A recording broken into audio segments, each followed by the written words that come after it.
let's go live to seemingly nobody. Maybe that'll change once we actually are live.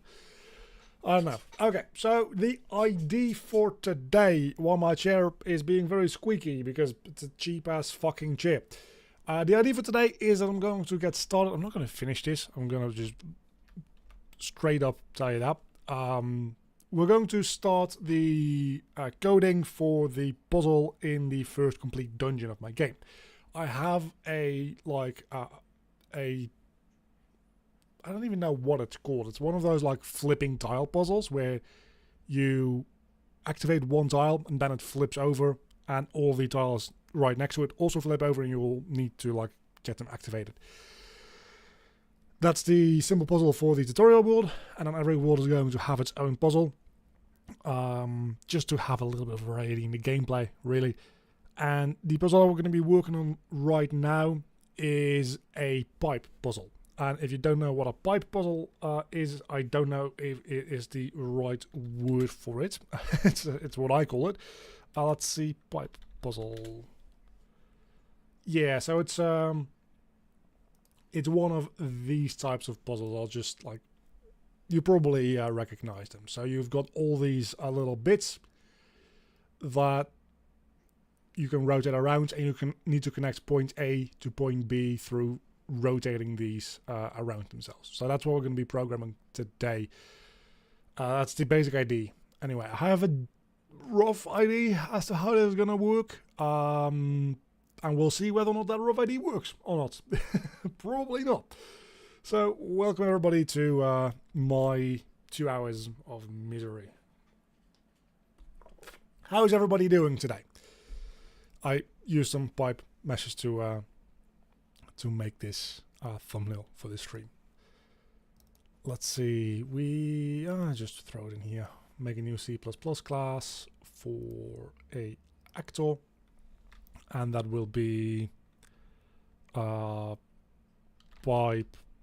puzzle piece. Makes sense to me. Create class. So first things first is we're going to need to figure out, for the way I intend to do this, how many different pieces of like pipe we can have. So for that, let's just open up Photoshop real quick and I'll just sketch them out. It's going to take a minute here to open up Photoshop.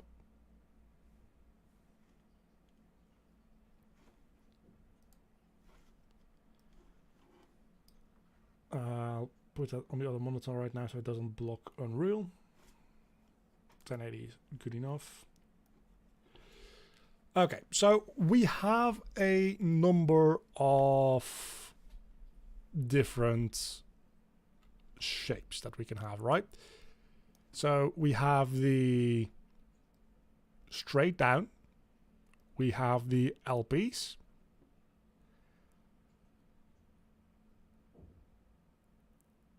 I don't know if I want a plus piece, because what I'm thinking, because this when you like go into it from that direction, right, it then activates 3 different directions. I don't think that is necessarily what I want to do. So I don't think we're going to be using this one. Also, I'm going to turn off smoothing because it's really annoying. So I don't think we're going to be using this. Let's draw these over in black. So a straight piece, a L piece, we definitely want a reverse L piece as well, because just rotating this around can't make this shape. And I think that's everything that we need, right? Am I forgetting something? A T piece has the same issue as this one, where it like splits the signal. And one input becomes 2 outputs, like no matter what direction, and I'm not entirely sure if I want that, because that potentially makes designing the puzzle itself a pain in the ass. Because as you can imagine, right, if we have like this and then this and then this, and then we have a plus piece or a T piece, and I'll just like use blue to show the flow of like power. The blue to show the flow of power. Like the power goes in here, and then suddenly we have 3 paths that we can potentially hook up to the end. And it kind of depends on the type of puzzle that we make. I seem to have closed that tab. Also, great, a bot in my chat on Twitch. Fucking fantastic. I need people to watch on Twitch so I can have mods. So it kind of depends on the puzzle that we want to make, right? Because if we want to make a puzzle that is just like A to B, which is what I have in mind right now, what you just want to do is you're going to create a path that goes from A to B. There's an alternative version of a puzzle like this, where you don't go A to B, but you have to like close a circuit. So all of the things need to be powered on and connected without any dead ends. And there you end up having like pieces that are a little bit more like this, right? They have an input, but then they have a dead end. So you can create something that is a completed circuit. That is a decent alternative. But I'm going to be real with you. That's I've been thinking all day about how to make this work on like a technical level. This would require a rework of how I imagine I'm going to program this. So I'm probably not going to do that.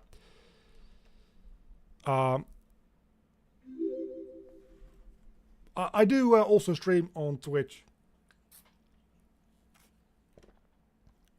I always dual stream. Thank you for the follow.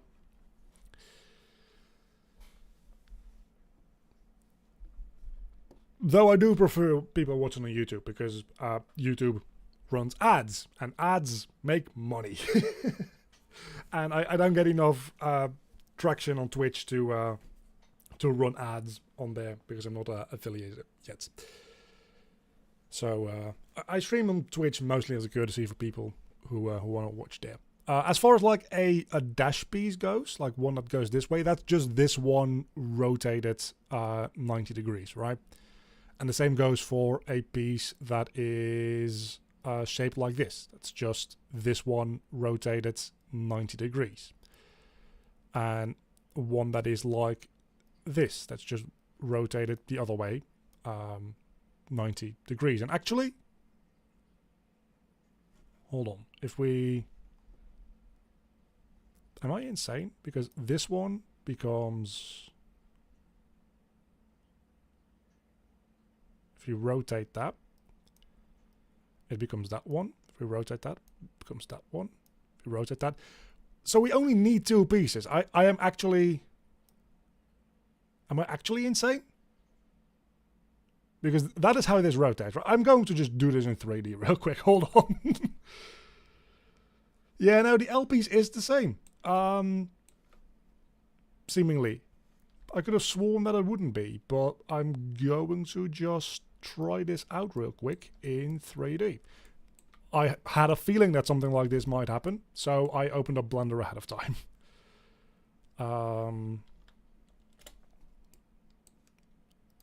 So we extrude these out.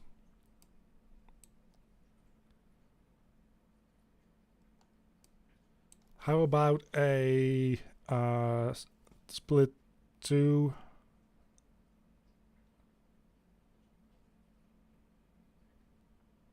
Yeah, a piece that is like a combiner or a splitter, depending on which way you go into it.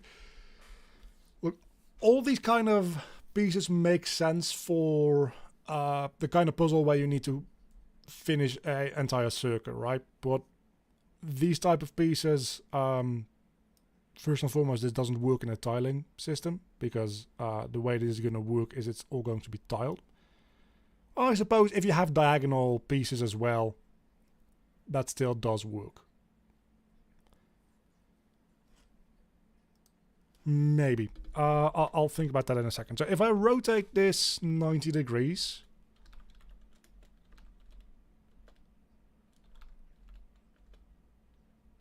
wait, why does it not rotate a full 90 degrees when I do this? That's weird. Why doesn't it?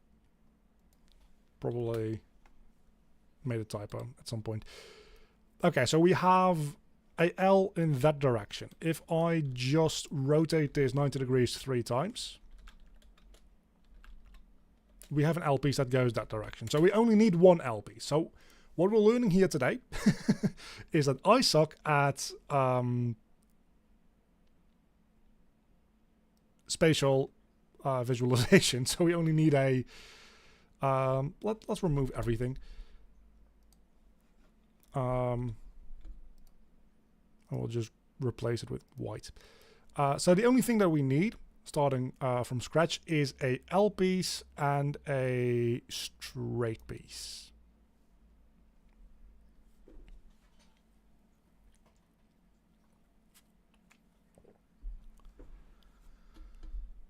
Because the other L piece is just that one rotated, and a dash piece is this one rotated. So for now, let's start with these. Well, actually,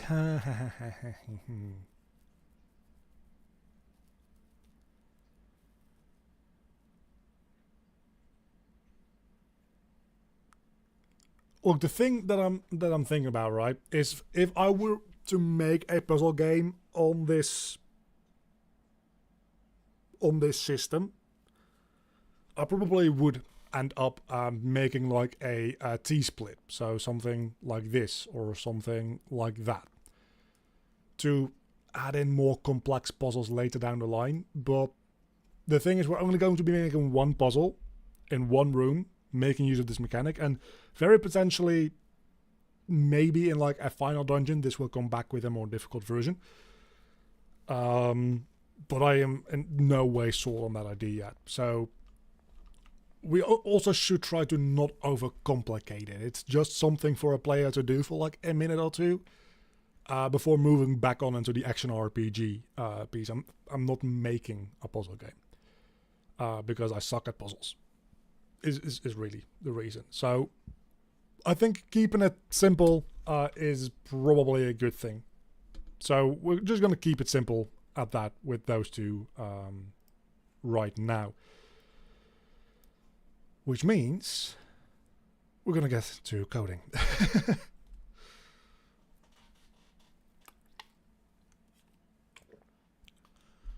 Yeah, C-piece would... I mean, a C-piece in the end is just like two L pieces together, right? Because everything is going to be on a grid.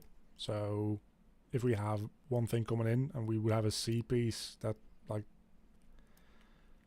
Again, if we have diagonals as an option to make it more complex, suddenly then a C piece makes sense.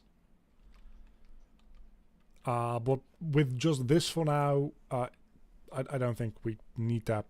I mean, something like this, but every is a single tile.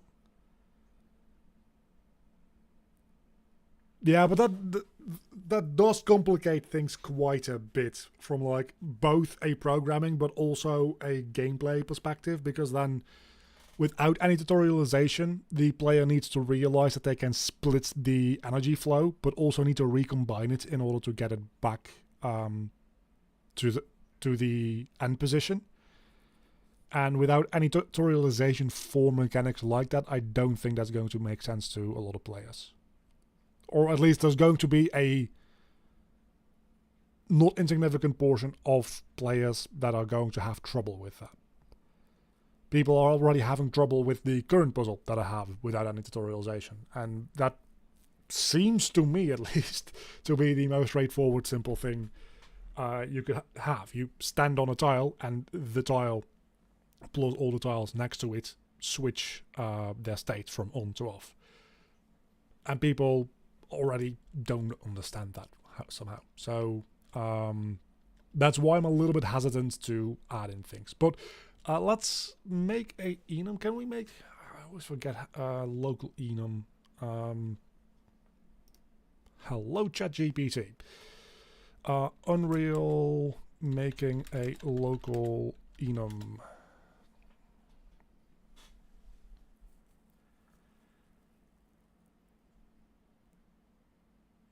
Yeah, you can just define an enum within the class. That's what I wanted to know. Okay, cool, good. Enum class puzzle piece value 1 will be. Doesn't that need a semicolon at the end? No, it's just a comma. Okay.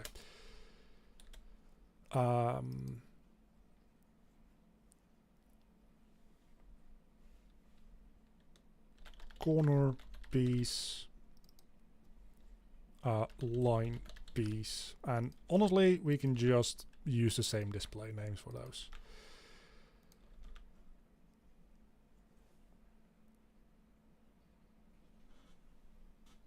Coding is my favorite part. It is oftentimes for me too, especially if I have something like, oh, how does that work again? ChatGPT. Or GitHub Copilot, but same fucking thing. It's nice to have it integrated directly into Visual Studio there. So with that, we create a protected puzzle piece. Let's make that a U property, which will be added anywhere. Blueprint read write. That's good. Category puzzle piece. Fine. Puzzle piece type. There we go. Copilot's just doing my job for me. Isn't that just the best? Just not having to think about what to type. Just tap, tap, tap. Just check. Is this okay? Yes. Let's move on. I love it. Now, in here we also have, does the construction script need to be public? Probably not, right? What is the function for the construction script called in C++? I always forget. And Blueprint is just a different tab that's open. It's a specifically named function that you can override. On construction is what it's called. And we can just slot that in. No, we cannot. Never mind. That's not how that works. We can slot that in here. There we go. And we can create a definition for that. Now, what we also will need is a mesh component. Do we only need one mesh component, or am I going to build it up over multiple? I don't think it really matters. So U static mesh components, puzzle piece mesh. Into the constructor we go. Do you do what I want you to do?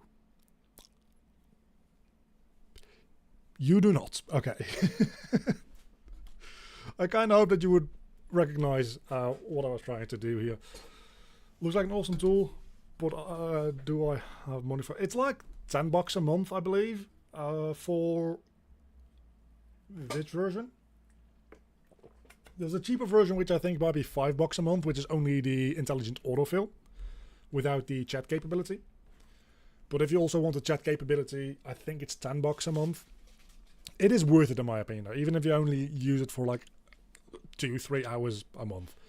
At that point, you're paying like $3, $4, $5 an hour for it. If you code a lot more, it very quickly becomes worth it. Anyway, puzzle piece mesh, create static mesh object, puzzle piece mesh. There we go. We might as well set that as the root, right? Root components. Yeah, let's do that. So now on construction, actually we don't want to do some more stuff. We want to set some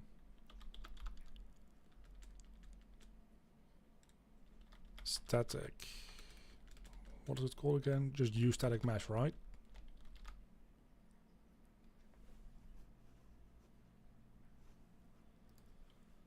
What is the type for a static mesh asset?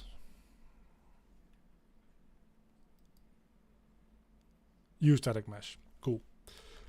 Usually I look this up on Google and I go into like the documentation for it, but I don't have to now because I can just ask Copilot. That is corner piece mesh, and then we also have one for line piece mesh. And in the construction script, we can do a switch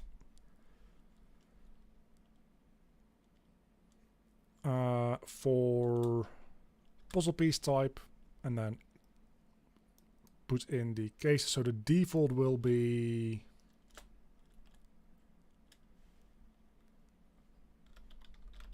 puzzle piece mesh equals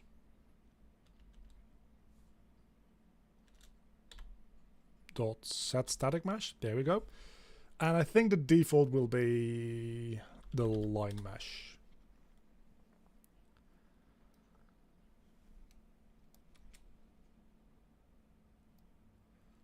And if the case is corner piece, we set it to being a corner piece, then break.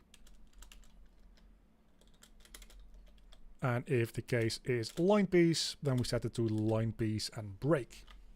And now we can very easily, should we want to add other pieces to this at some point in the future,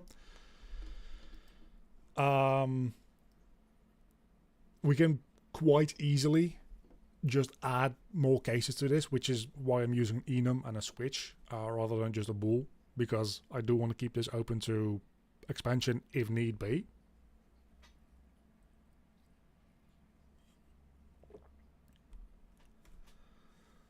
I might want to have a job, you know. $50 a month from a scholarship is not too much. That is very low. So yeah, at that point maybe $10 is maybe not your top priority to get this. If you can just like go to Google and use normal IntelliSense, I 100% get you there.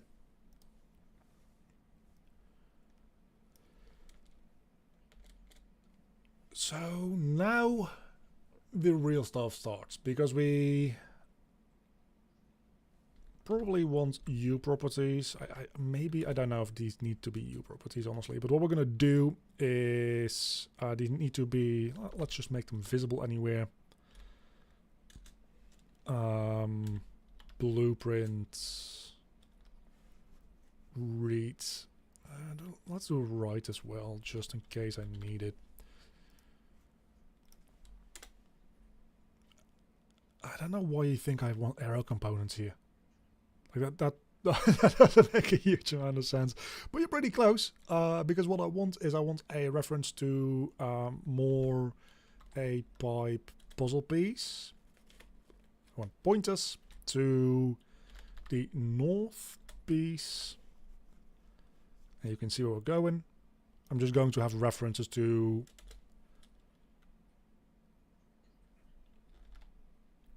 a pipe puzzle piece pointer. East piece, south piece, and west piece. So every single one is going to have references to the pieces next to it.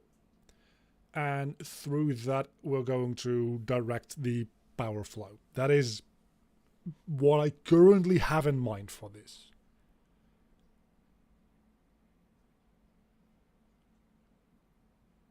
There might be a better way to do this with the like manager actor that is going to live one like layer above this. That's going to manage spawning them all in and whatever. Through just having an array and doing some math that way.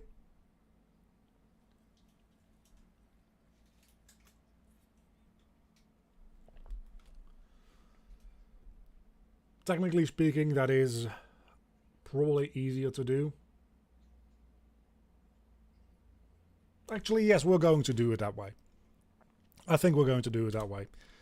It's going to require a little bit more math.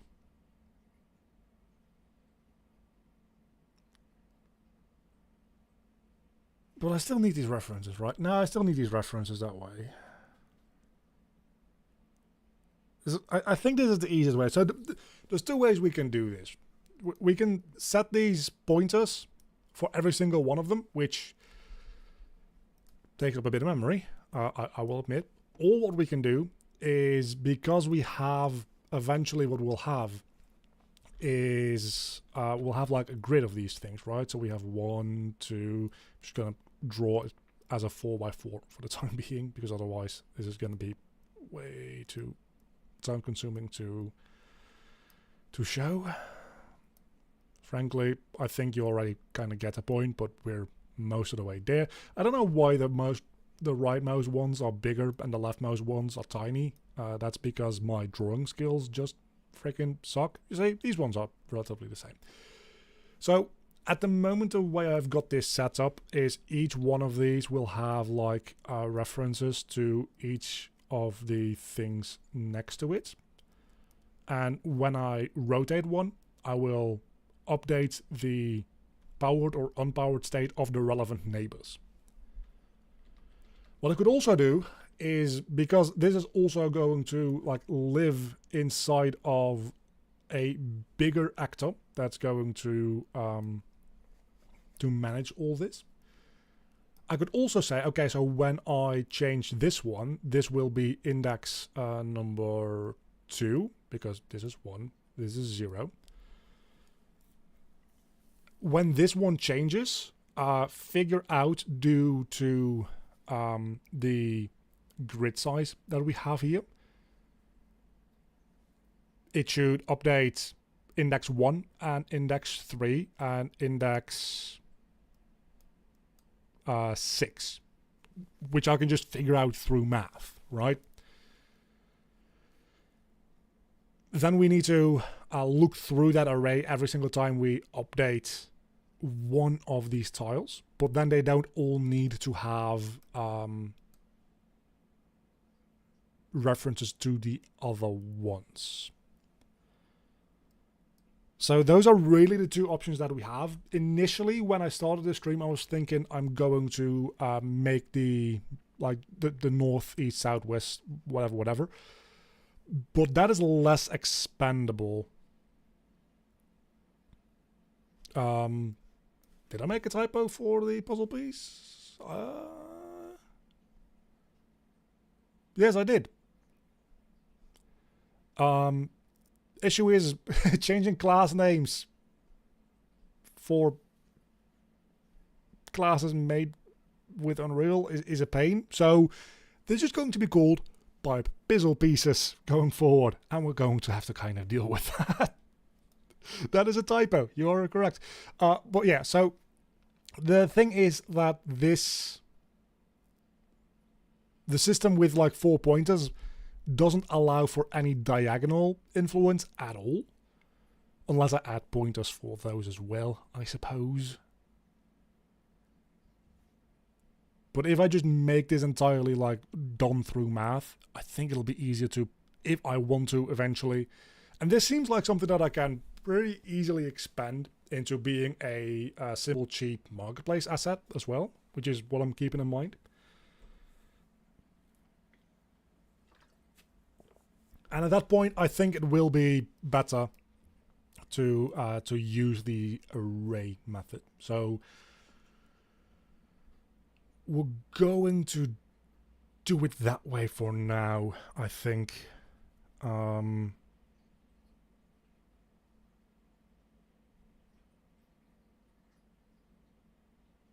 The downside being is that you, in that case, cannot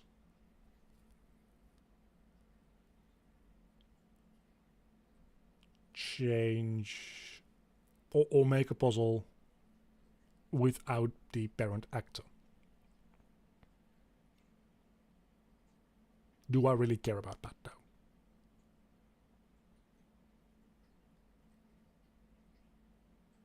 For now, we're going to do it without the pointers, and we're just going to do a lot of math. And if we end up figuring out that the pointer method is easier, we can always get back to this. But for now, this is what we're going to be doing. So the way this is going to work is these will be... like, is there actually any reason for these to be actors at this point? They could just be components.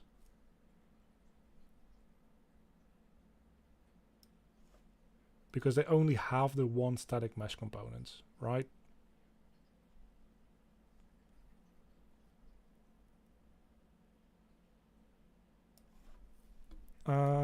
Do scene components have on construction 2?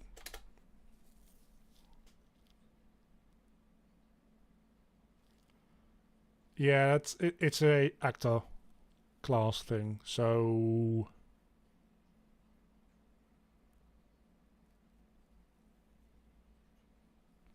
let's keep this as an actor then.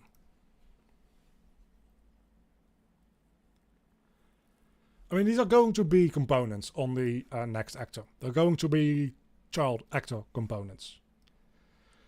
I was just thinking if I can just make this a slightly more fancy static mesh component, that would be kind of nice.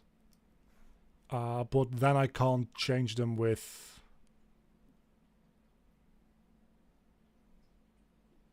I need to make a custom construction script, and I don't really feel like doing that. Because then at that point, I would have to... I still could. Yeah, maybe let's do that.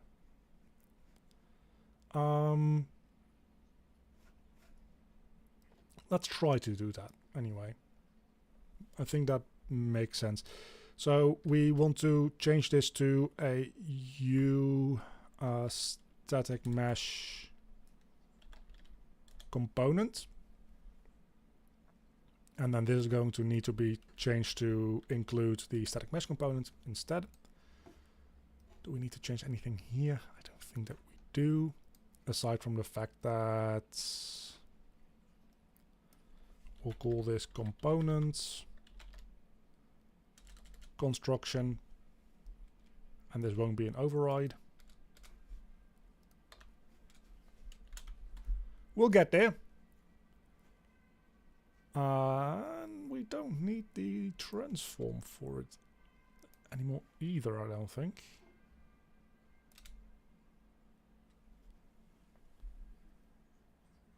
You need to change A in the type name. I did. It's U static mesh. Oh, you are right. I also need to do it there.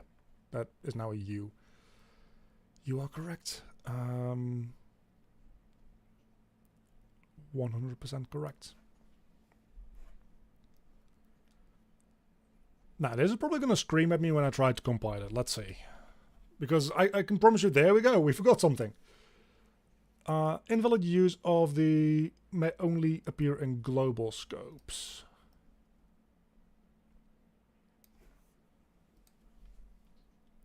What?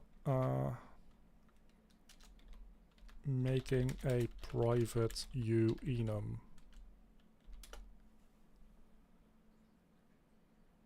And the constructor name. Good thing that you pointed that out.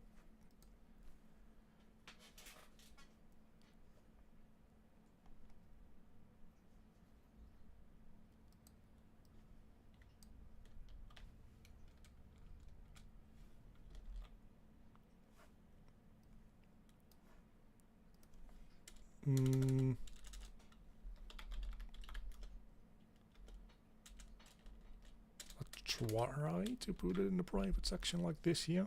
Maybe it'll do a thing, probably not. How do you think you can make a very natural motion system in Unreal 5? Really interesting theme if you would check the video demonstration. I have no idea. Okay, I'm going to just Google this because GitHub Copilot has no ID. Unreal make private enum C++. I know that you can do this. I just don't know.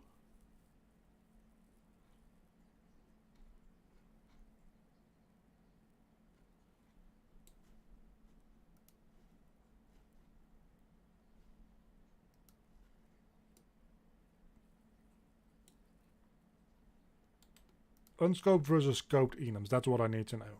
Is the syntax different?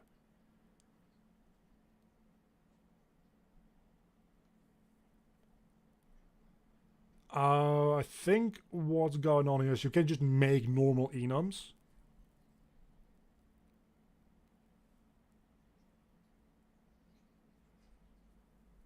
In a private scope. But not uenums.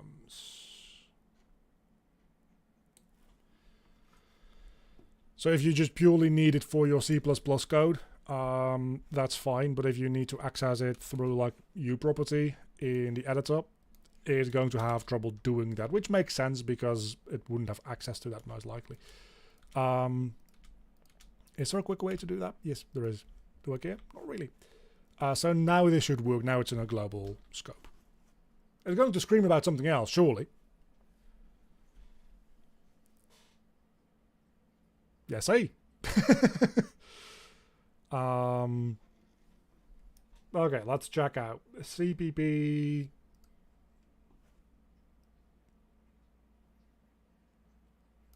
Oh, a tick function. Yeah. And all of these need to be changed to U as well.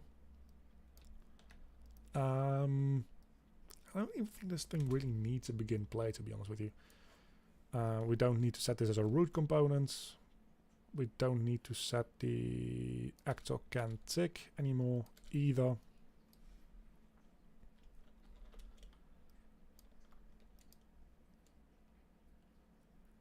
This is probably going to cause some issues, I just realized still. But we'll try to work around it. Worst case scenario, we just make a new class and copy over the little bit of code that we've made so far. CPP 18 to 26 are still being an issue, which is... Wait, what? Puzzle piece mesh undeclared identifier. Oh, because we don't have the include here that we need. So we need include. Do we need a static mesh component include? I don't think that we do. I'm going to try not doing that.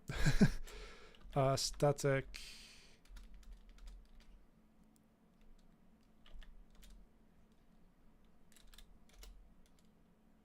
Engine static mesh. Is that the thing we need? I really don't think we need static mesh component because that's the thing that we're inheriting from. Which I would assume also has an include to static mesh, but maybe not. Include for static mesh. It's been a while since I've done any actual coding. Oh, it's use static mesh component, so... Yeah, but I don't need the components, is the thing. Maybe I do. Fuck if I know. Copilot probably knows better than me. AI is already replacing our brains. We're all gonna die soon. Oh, another part of the issue is we're trying to override the tick and begin play functions here, which is an issue. It's not going to solve the missing undeclared identifier.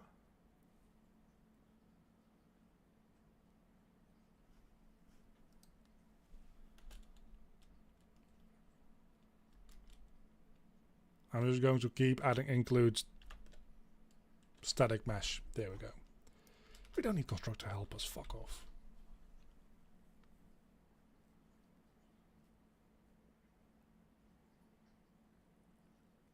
Okay, so why are you saying puzzle piece mesh undeclared identifier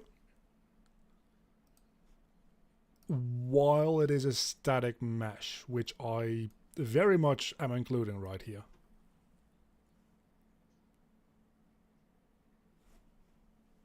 Oh, because... probably because that. That might have something to do with it, the fact that it's inside of a function that isn't supposed to exist. Yeah, that does fix quite a few things. Like,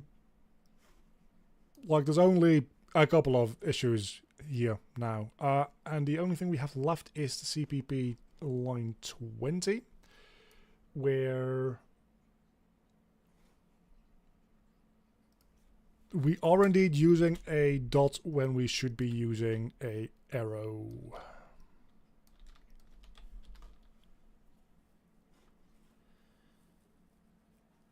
At some point we're going to figure this out. And we actually compiled, holy hell. Okay, so now let's see. Just for testing purposes.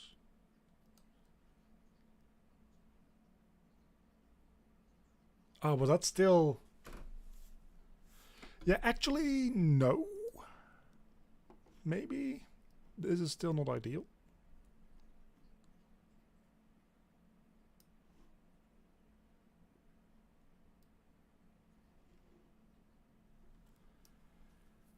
Because we don't need this function at all. Okay, so let's just start making the code for the actual puzzle, and I will show you why my thinking was flawed there. This is what happens when you change plans. Like, the moment you start coding, everything just goes to shit. But if the end result ends up being better, I suppose that's worth it. Puzzle, pipe, puzzle. Let's not mistype this one. Pipe, puzzle, actor.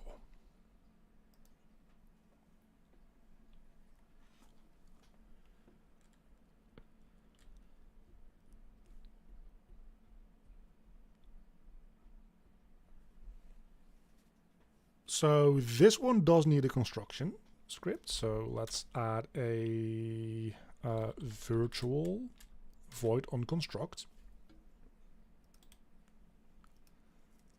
And it will also need some U properties. Edit anywhere. Only edit anywhere, really. Int puzzle size. Let's make a height. And also a U property for the width.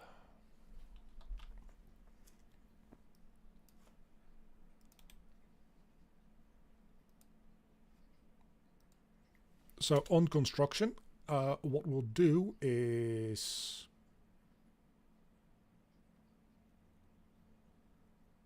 yeah, pretty much that. Honestly. Like, this is not correct, I don't think. Yeah, this is spawning an actor, and we made this into a... I deleted something that I shouldn't have. We made a component out of that for a reason, right? So what we want to do is... how can we add a component again? Through code?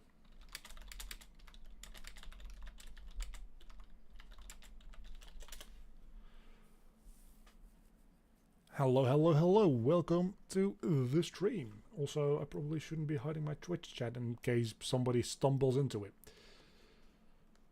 I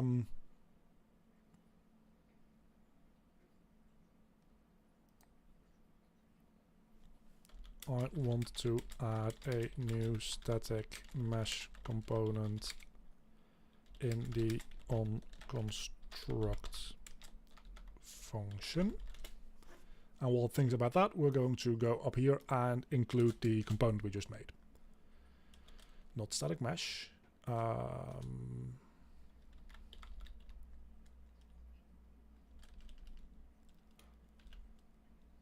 Puzzle pipe piece.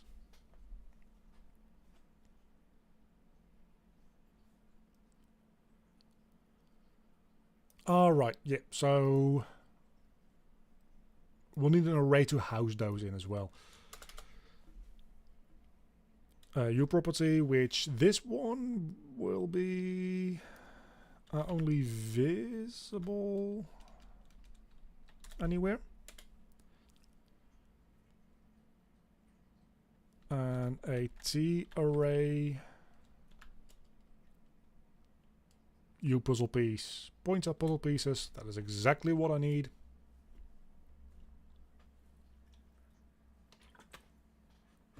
Can you guys actually read, or should I zoom in a little bit more? Well, that's maybe a little too much. Let me know if you can actually read what's going on the screen, or if you're just like squinting and unable to follow along with literally anything I'm doing, because that would not be ideal.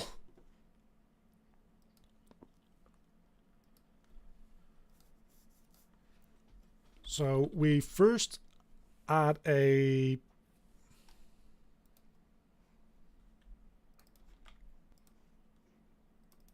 entry to our puzzle pieces.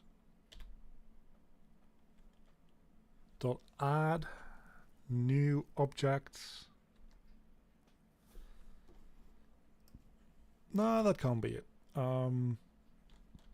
U puzzle.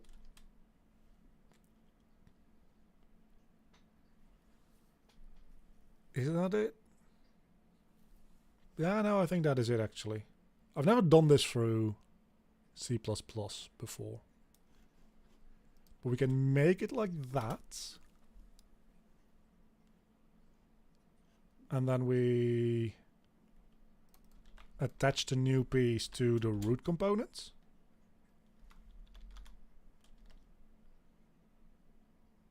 Keep relative transform. We're going to change that in a moment anyway.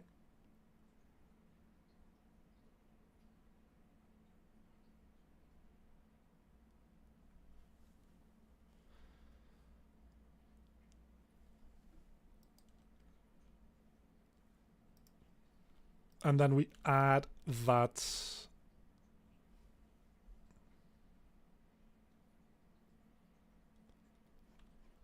new piece to our array.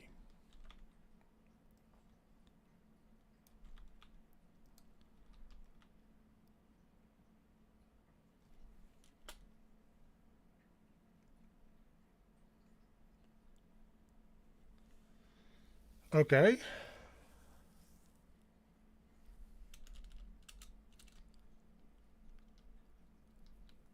Then once we've done that, we do another for loop.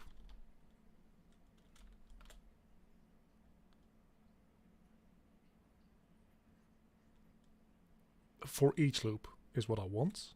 So that's for each U puzzle piece. Yeah, there we go.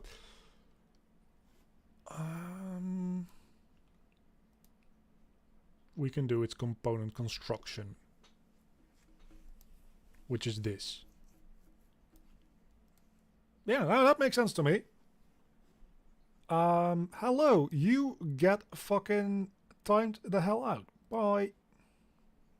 For 30 minutes.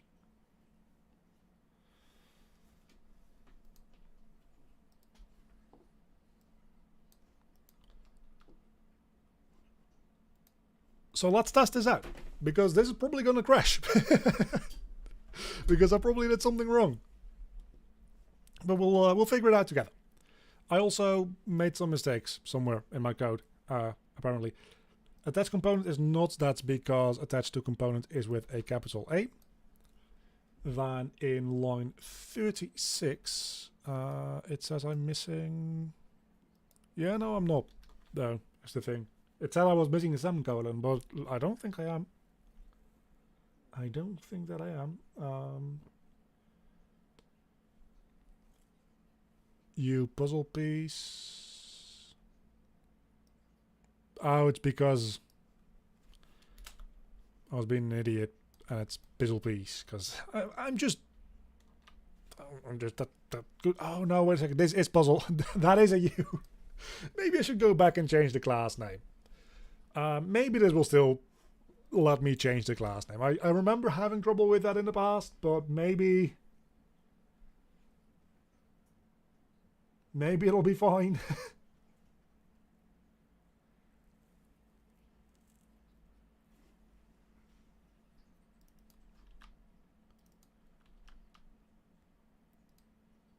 Okay.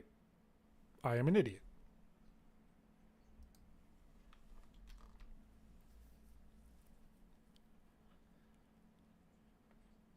It's still complaining about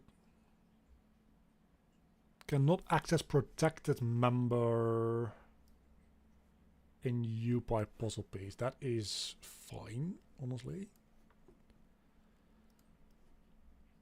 Component construction, we can just move that to public.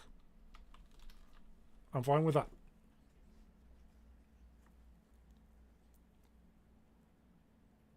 And that seems to be the only error that I have left in the code. So, okay, it's patching. It's patched successfully. Okay, now, let's take... I don't need any of that shit. Let's take the puzzle actor and make a blueprint with it. So that is BP puzzle actor.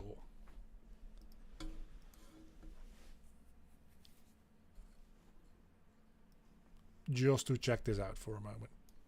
I don't need the content browser open here. So puzzle height, let's say we say 5 by 5. Well, I told you it was going to crash. On construction 38.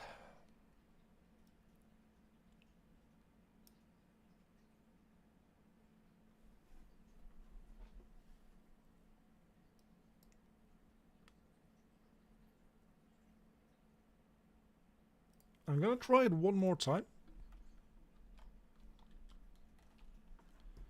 After I've made a normal compile. My PC specs are... I don't know what type of RAM, but I've got 128 gigs. I've got a AMD 5950X CPU and a RX 2060, which kind of seems like, oh, a fuck ton of RAM, like a massive CPU, and then a GPU that, like, it's not that good, is it? And that is because I upgraded my GPU in the midst of the GPU hoarding crisis with, like, all the crypto bros, like, just hoarding the ever-living hell out of them. And yeah, I had bad time upgrading my GPU a couple of years ago. And since then, I haven't really had the opportunity to upgrade again. So I'm stuck with this fucking thing. And I didn't even get like the 8 gig version that apparently exists of the 2060. It's a 6 gig version. So specifically for Unreal, it's not ideal. Let me tell you. It's not great. But I manage, and I've got like enough powerful hardware. Aside from the GPU. Okay, now, let's try to see. We have the puzzle probably somewhere in here still, right?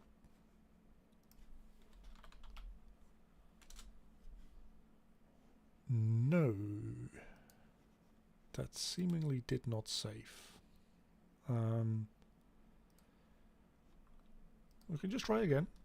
BP puzzle pipes.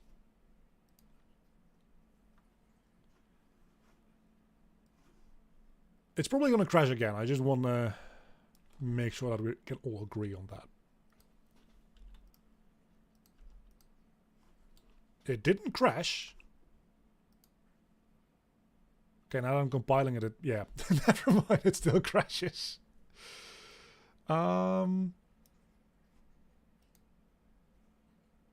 Yes, I don't think that this new object is the way Unreal wants you to instantiate new components. So let me Google that real quick.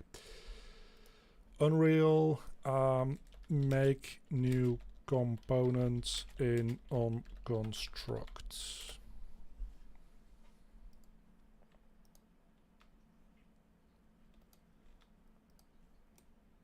I know how to do it in Blueprint. Like it's called add component. Is it just add components? Is that just it? Is it just add?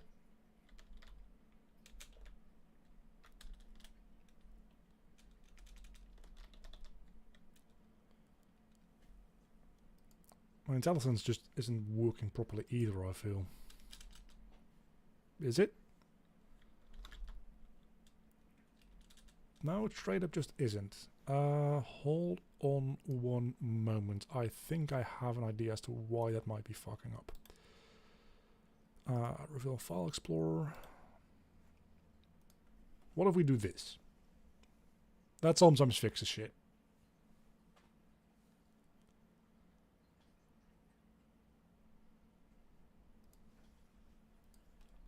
So now let's try again. Add components.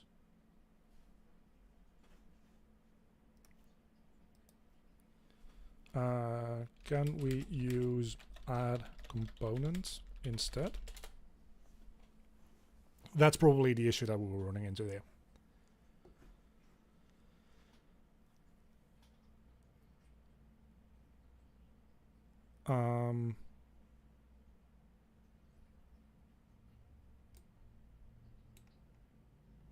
Add component is a method not built in Unreal Engine 4. Then explain to me what the fuck this is.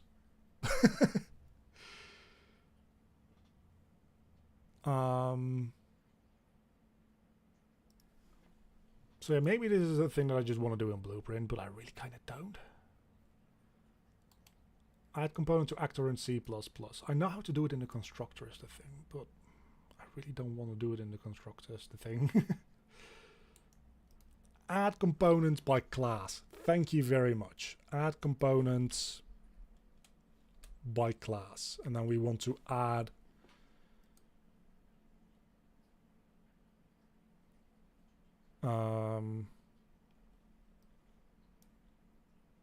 so we just take this line and put it in there, right? That's what that does? Surely that's what that does.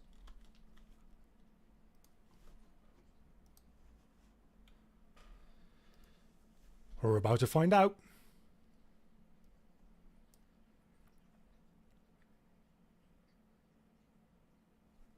Maybe not.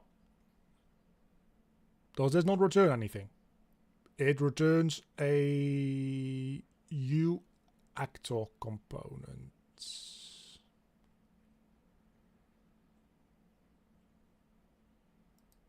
Okay. But we can cast that. That is fine.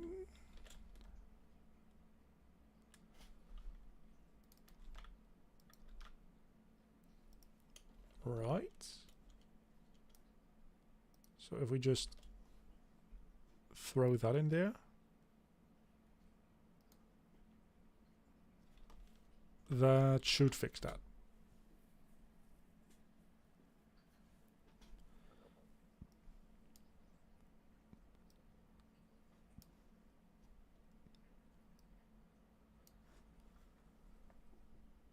Why not?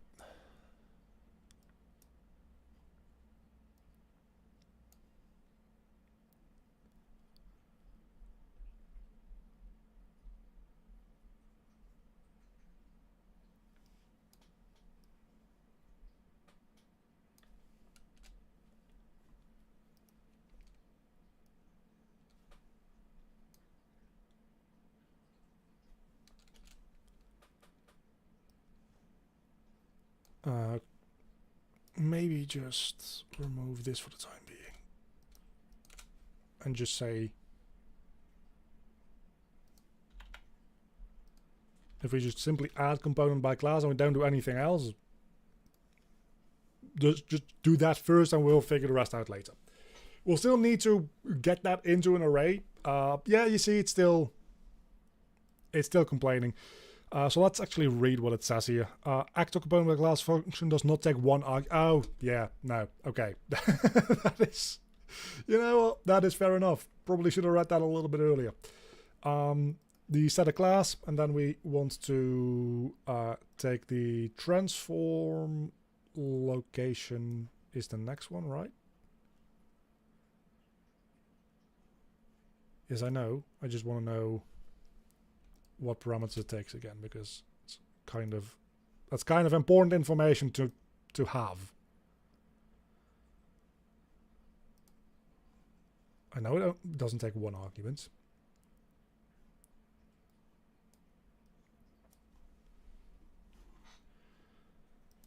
I'll open the documentation.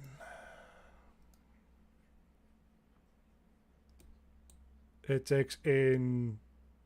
You see, the next thing it takes in is a bool. So, manual attachment is going to be, let's just say, false. Then we want to have the transform. It just says transform. Copilot, I don't know what the fuck you're doing. Is ftransform a thing?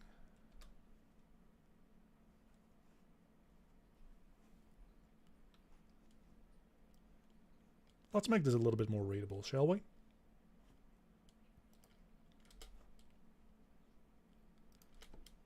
By splitting out the arguments. The fur finished. What does that do? I'm going to just say false as well. And now we count brackets. Is this one too many or one too few?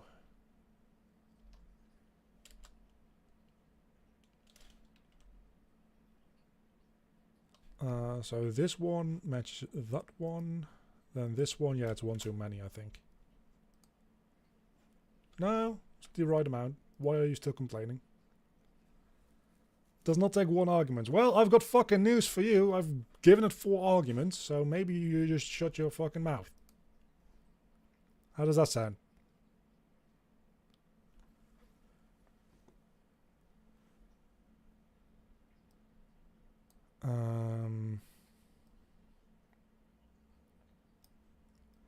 Cannot convert from overload function.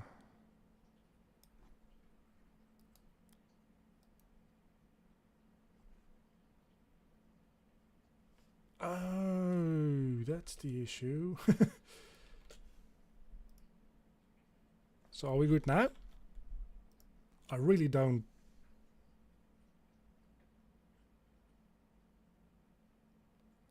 Still not.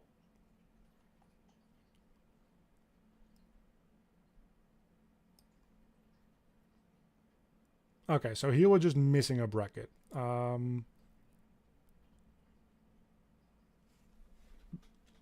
That is because this false is in the wrong position. Right? This makes sense now? Those two, those, and those.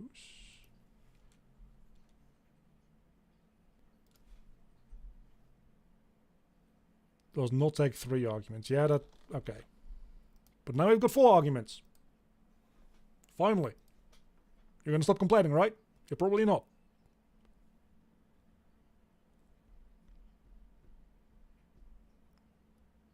Never mind. You stopped complaining. It works. At least it compiles. There's a big difference between it works and it compiles. And you can tell that the moment I start struggling with like these parameters and stuff like that, people just disappear because we're at like 10 views concurrently 5 minutes ago. And now we're down to 2. So thank you for YouTube people sticking around my idiocy, because you're the real hardcores. Appreciate you. 3 people. There's a third person who's like, okay, he's fixed the code. I'm gonna come back now. Okay, let's see. Surely this time it didn't remove the... I think it might have. BB puzzle pipes. There we go. So if I now open this back up, let's see if we're going to crash again. It's going to be a very interesting experiment, because if it crashes again, I'm not going to lie, I'm kind of confused as to why, because this at this point should work. So let's do 1 and 5. Compile, crash. It's a different crash probably, right? On construction, it is line number 42 this time. That makes sense, because I'm not adding anything. No, that does make sense. I think. Does it? I don't know that it does. But we don't need to attach this thing to the root component anymore, I don't think, to begin with.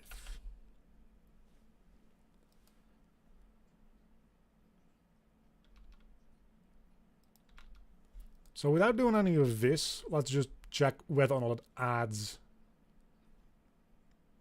those things.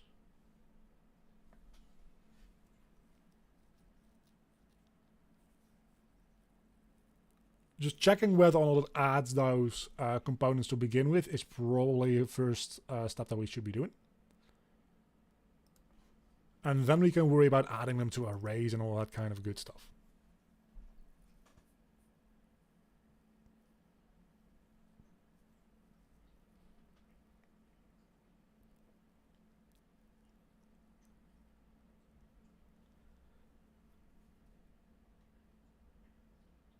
So remember when I said we were not going to finish this today? We might not have like a functioning grid by the end of today. Don't laugh around now. We've got about an hour and a half to go. So it's not like we're going to end this anytime soon, but it might take a while. Let's do 1 by 4, something rather. Okay, so just not adding those things in anyway. So the thing it should be doing is this. Add components. Add component.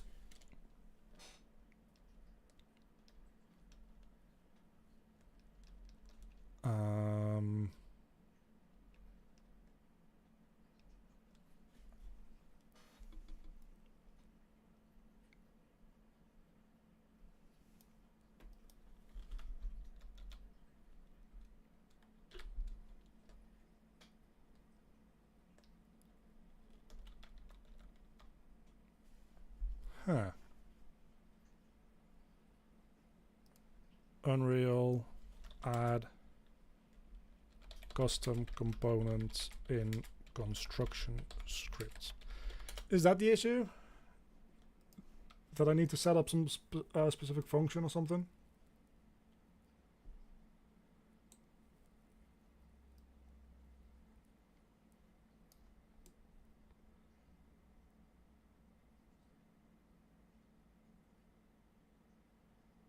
Creating your own custom components. You can do this from within the EU actor component post init properties. From there you can, yeah, okay, don't care.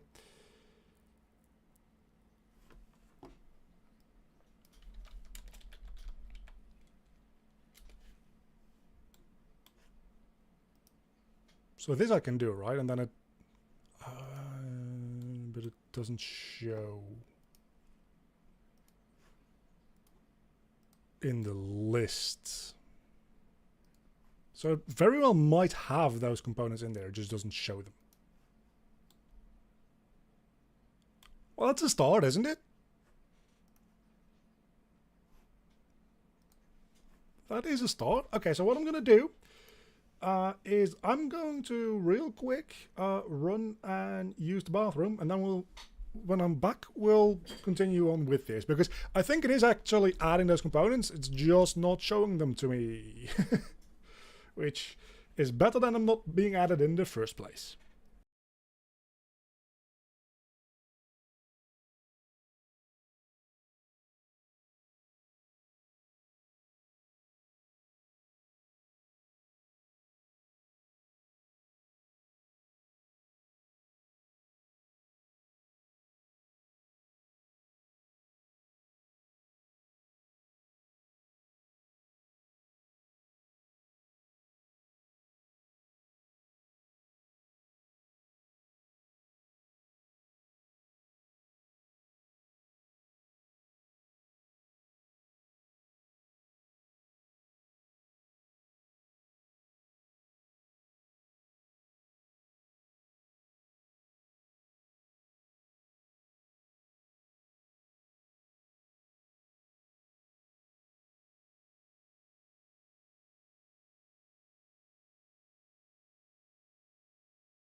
Okay, so about those components.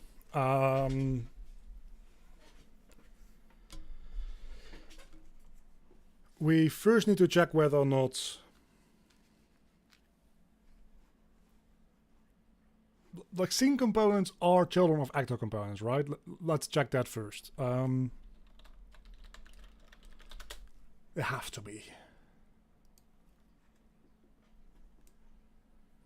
Actor component is the base class for all components. Since components actor component, okay, scene components. The class scene component is a child of a actor component. Primitive components. Yeah, but from there, the thing that matters is that it is, it's giving me a actor component reference, but I can cast that into a child of a scene component, which is what this is. Because a static mesh component is a scene component, and this is a child of a static mesh component.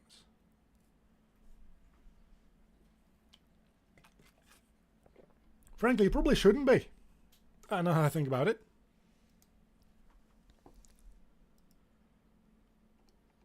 Or it might as well be.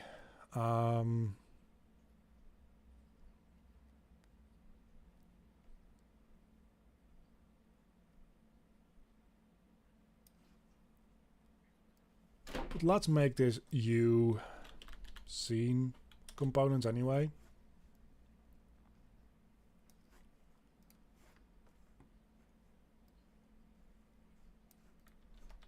Because we might as well.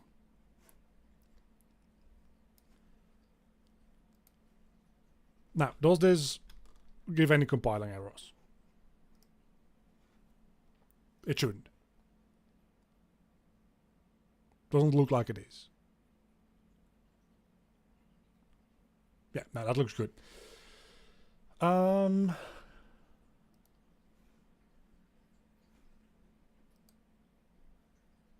Is there any way to like show?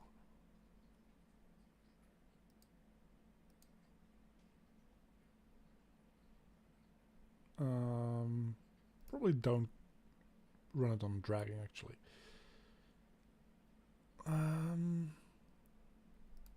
I know in world there is a way to show components that are generated.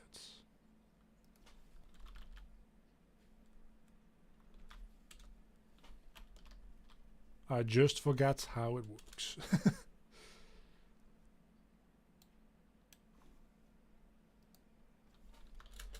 Unreal show dynamically added components.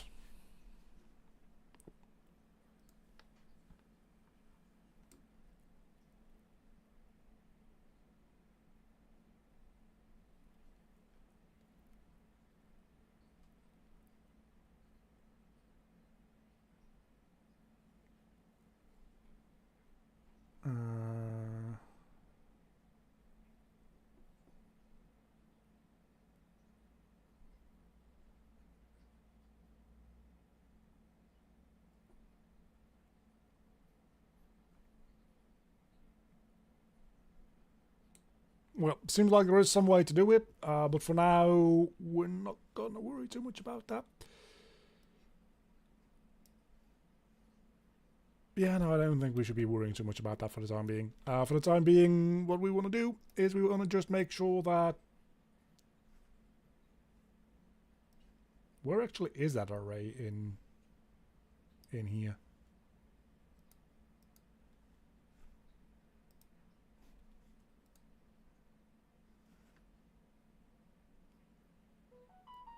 That's a text. We have the T-array property added anywhere. Probably should be visible anywhere, but sure. Now, let's add in those two lines back into my code that just simply add things.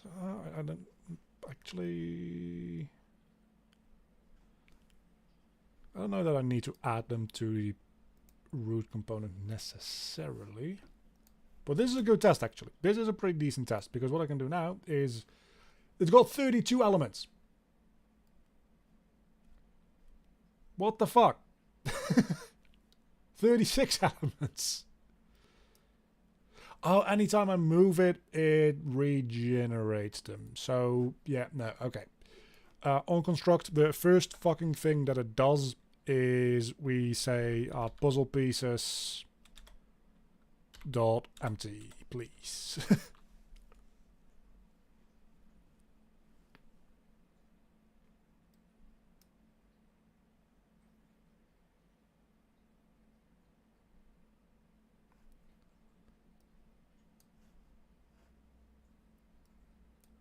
Okay, now the question becomes, does it keep adding more and more components still? Probably not, right? I'm going to, for the time being, assume not.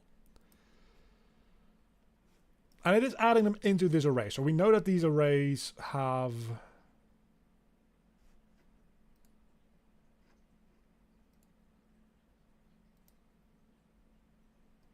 Yeah, so they do have like values and stuff. The only issue is that they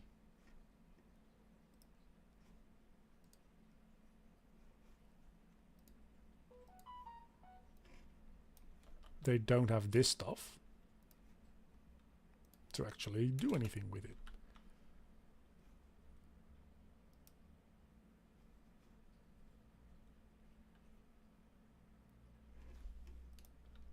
We'll get there. One day. One day we'll get to a functioning system. I'm sure that we will. Whether the day is today is an entirely different question, though.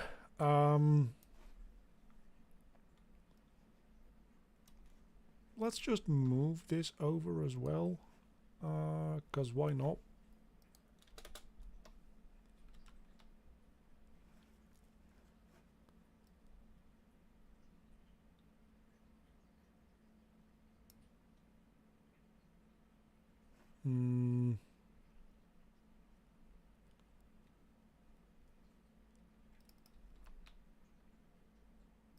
So that takes in the piece.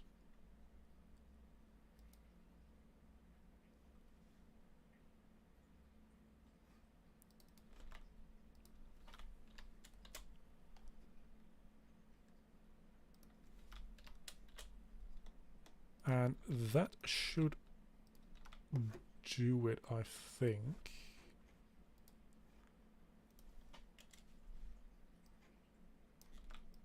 Now, add in the U property, macros for those.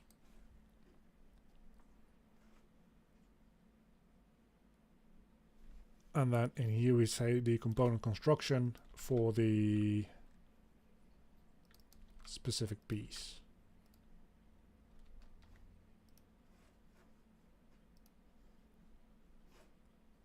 All that said now, we do need to declare this. Ah, it's gonna scream at me. It's gonna scream at me. Can I remove this in time? It's probably still gonna scream at me, isn't it? Yeah, it is.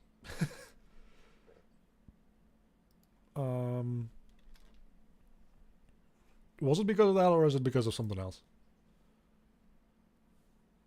I think it might be because of something else, to be honest with you.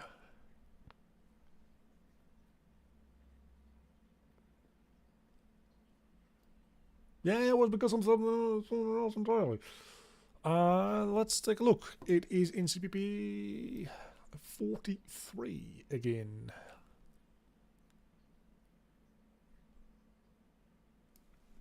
Huh? Cannot convert argument U puzzle piece pointer to U puzzle piece. That makes a lot of sense, because that definitely should have been a pointer. Yeah, see how easy it is to forget this shit?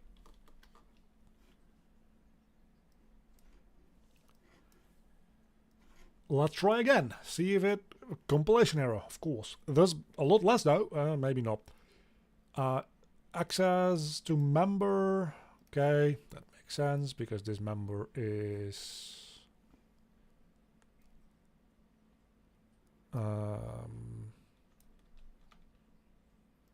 should be public or should have a getter, realistically speaking, but it doesn't really matter. Now, what is going to be the next issue? Do tell me. Cannot be accessed due to... I'm sorry, what?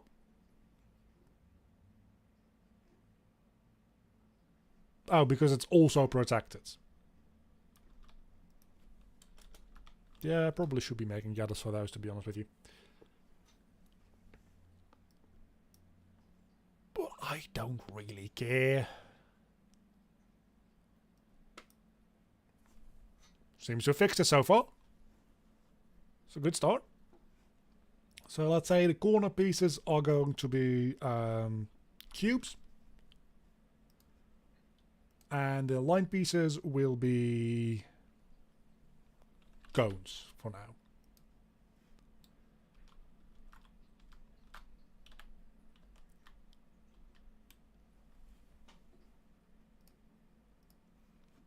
So if we go into here, it's not showing any such thing, which is a little bit worrying.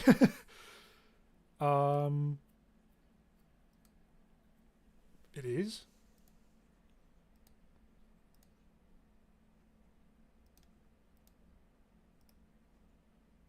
Oh, they get replaced. Ah, that's so annoying. Okay, this might have not been a great idea. Maybe I should have stuck with the child actor component way of doing it.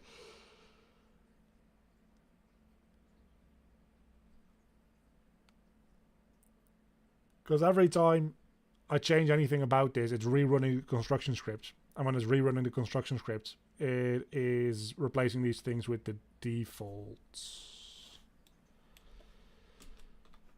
The default state of these things. Why it's not showing the meshes though is kind of worrying. Like it's not showing the meshes here at all. And that might be because they are spawning in at 0, 0. Yeah, they're spawning in at 0, 0, 0. I don't know why I opened a blender there. That should not be that difficult to fix though. Because we can say keep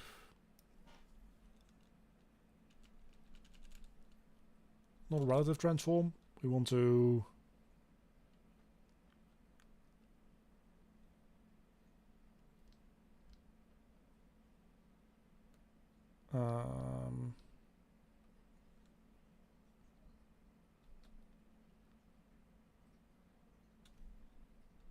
snap to target including scale, and then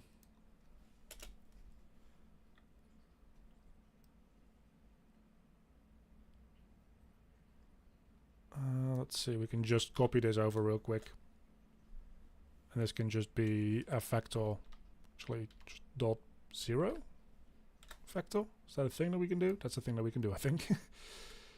And then we can set the new piece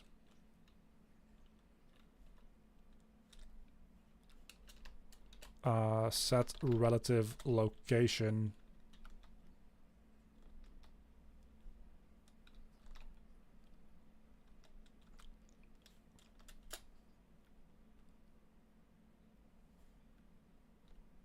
and we had a register component there a moment ago.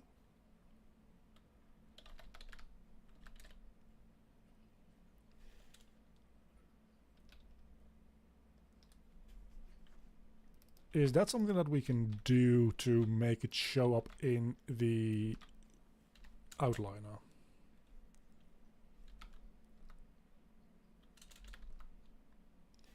Register, let's see. Thank you to registration for this object.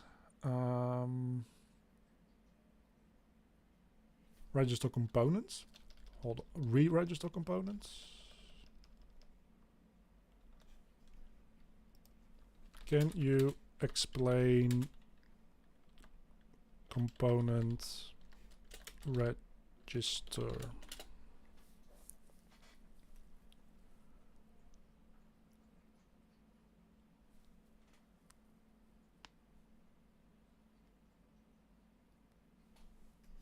Let's see. Emerald, scene management, it makes the component active in the sense that it will be considered for rendering. Yeah, okay, that seems like it might actually be relevant.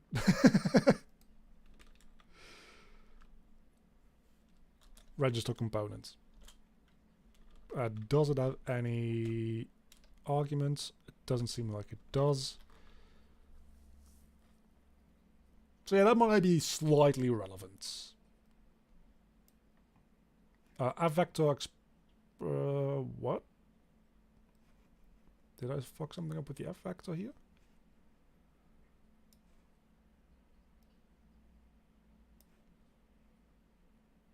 No, that should just...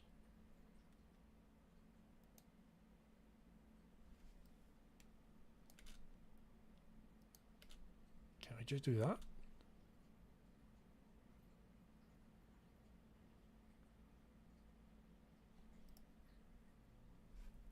I don't know. We'll figure it out. Like, see, I know it's a Thursday, not a Friday, which is probably part of the reason there's not a lot of people tuning in. But this is also part of the reason why I don't generally do coding live streams, because people just don't give a shit.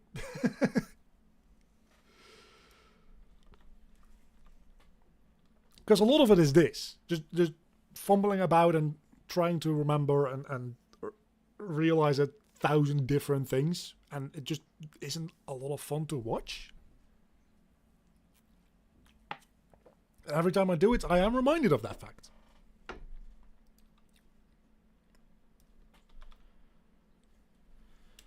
So let's set relative location. New location. Neat.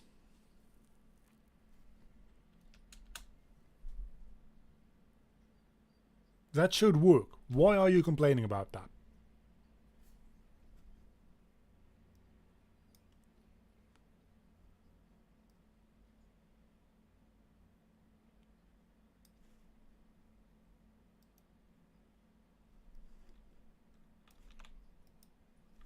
Why is this line not working? I have no idea.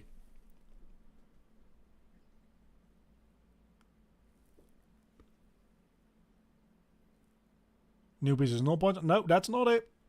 That's not it. It definitely is attached.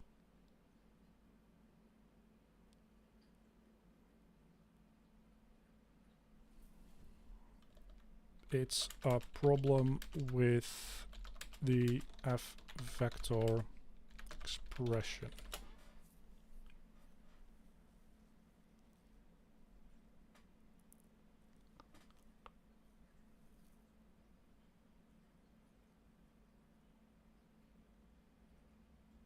Yeah, even Copilot is like, no, this should just work. That's just how that works. There's no reason that shouldn't work.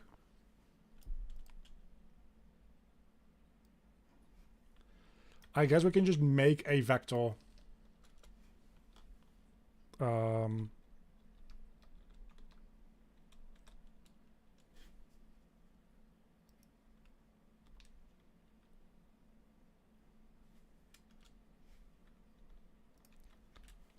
Location equals, we'll just do that way. If you want it this way so fucking bad, it's the way you'll get it.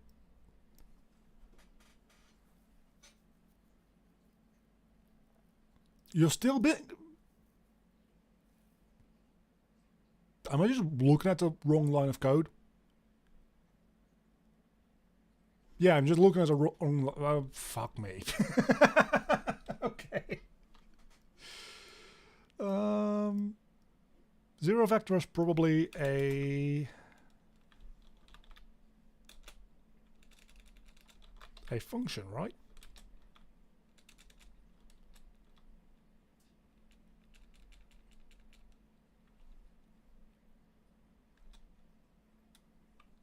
You know what? We'll deal with it this way. Isn't there an F transform that's just like default? Just no rotation, no location, 1-1-1 scale?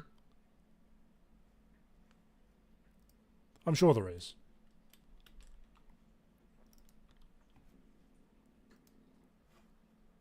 Alright, so if we increase this to 5x4 or something like that, it's not really doing much.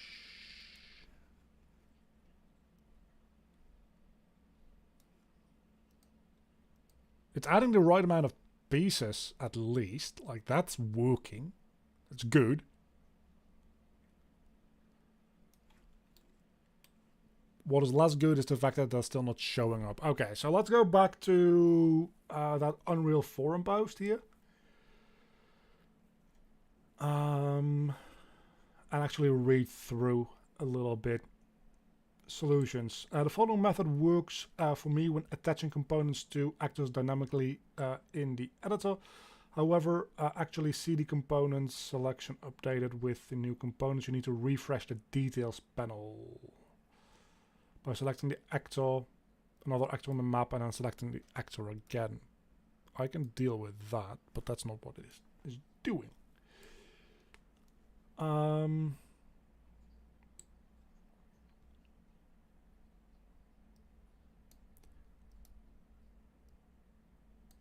Okay, so what we do, it's still not rendering them either or setting them at the proper relative location,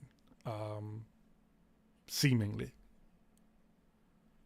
But we'll worry about that later, because these are still like, they are still way the fuck over there. So, but we'll be able to debug them a little bit better when we actually can see them. So let's worry about that first. So we have the new piece components. And we want to set the creation methods.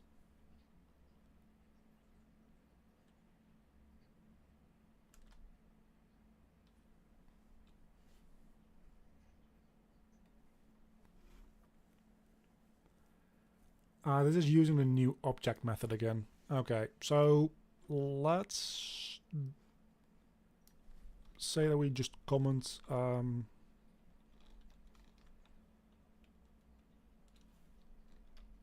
does this work again? I forget the shortcut for multi-line commenting. VS Code multi-line comments. Shift control something, right? Shift Alt A. It's a fucking bullshit. That's a fucking bullshit shortcut.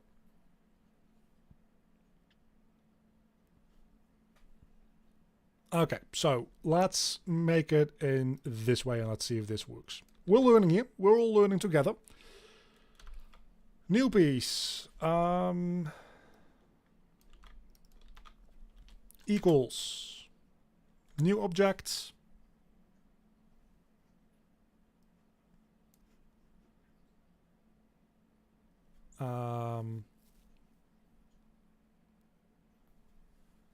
This, and then we need a name, which we'll do f name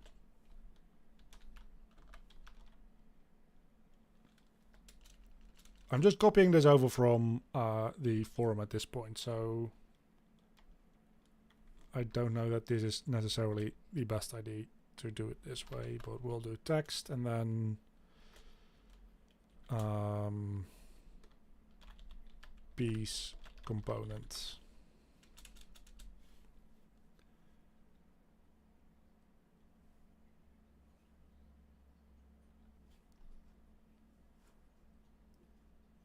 And then we don't need to refer to it with a static class because it's already using this template. That also fully makes sense so far. Then when we've made that new object, we'll use the new piece and we will set its creation method to component creation methods, and this has instance.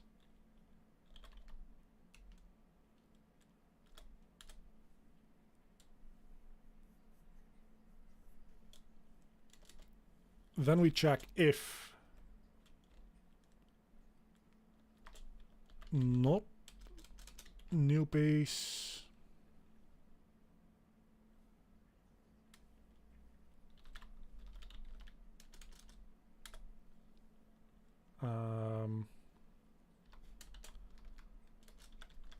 attach to component, root component, snap to target including scale.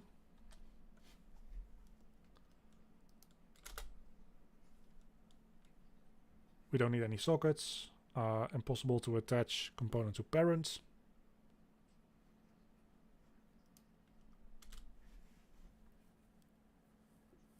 And then new piece register components.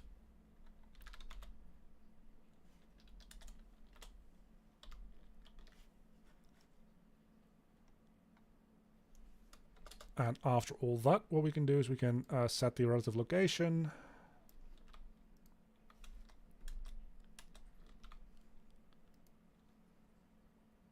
And we can add it to the array.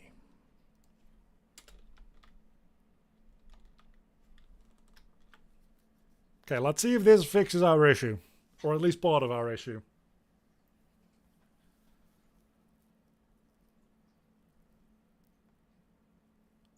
That's because component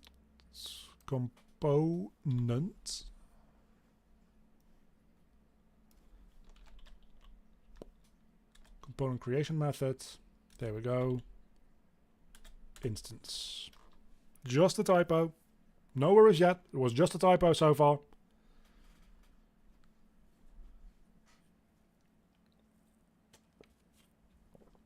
Okay. It's compiling. It's a good fucking start.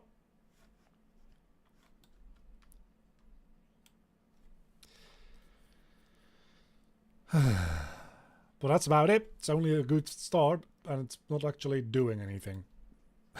So, fuck me, I guess. Wait, it did show up there for like a split second. Still not in the right place. Don't get me wrong. Right, piece comp. It's got one of them. Did I just put it outside of the for loop? No.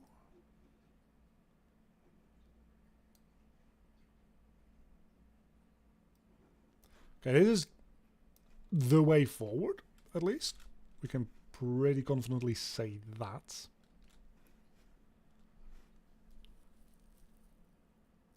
Now the question is just why...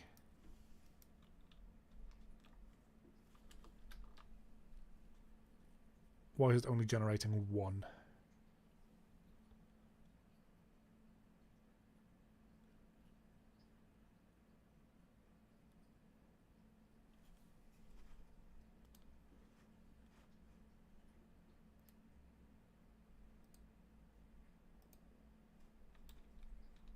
I mean, we can go all the way over there, and that's just 0, 0, 0, and there will be a cube.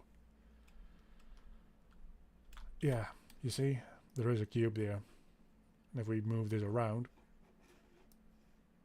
it does change positions. And it freaks the fuck out when I do that. So maybe don't do that.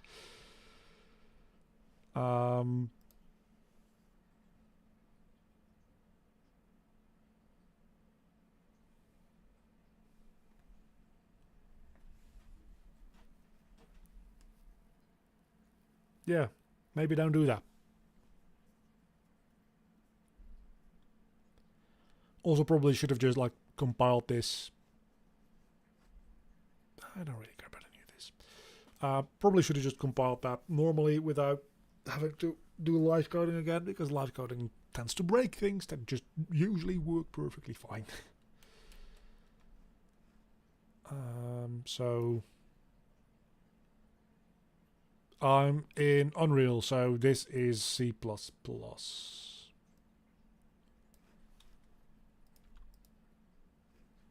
Obviously that doesn't work because it's not compiled yet. I'm an idiot. But now it has the proper amount of... Oh, it can't instantiate more than one because they all have the same name. That's most likely the issue. So we have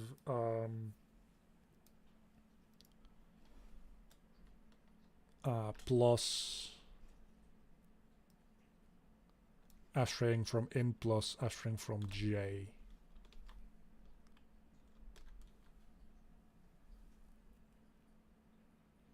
That might fix it. I think it's just replacing the same component over and over and over again because it has the same name. So maybe now it won't do that.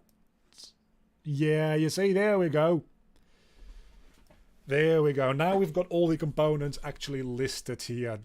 We've made some progress. We're actually doing a thing. Holy fuck. And now the $1 million question is, if I set this to cube and cone for testing purposes,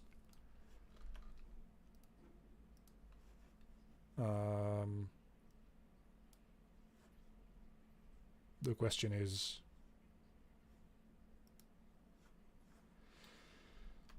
it still is not rendering them.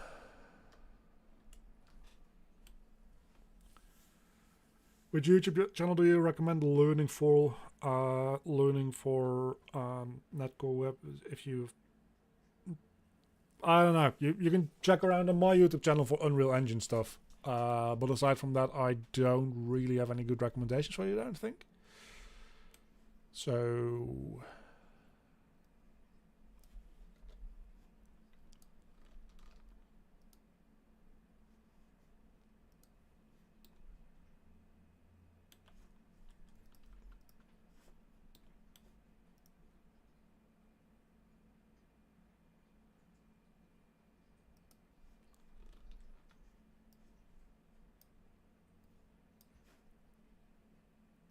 okay, so we've got 12.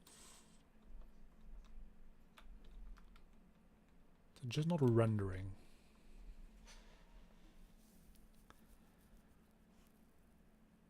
And can I change the... Okay, still cannot do that. Why not?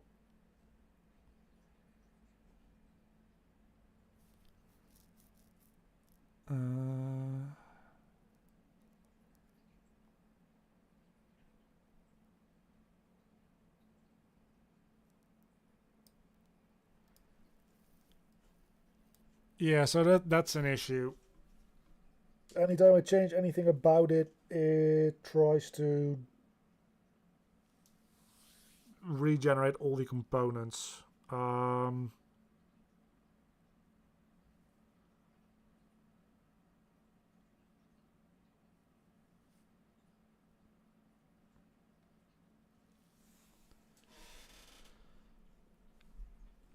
That's not ideal.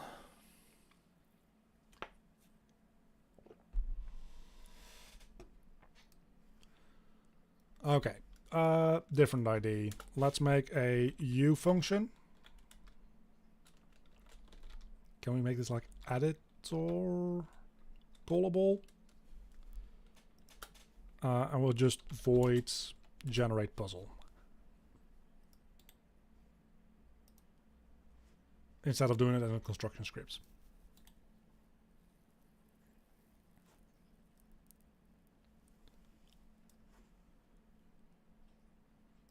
So all of this is now going into there, and this will stay in the construction scripts.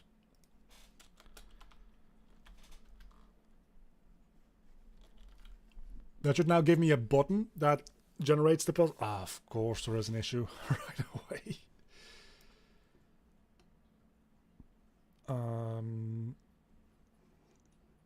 Editor callable. Well, that's something that we can look up. Unreal U function editor callable.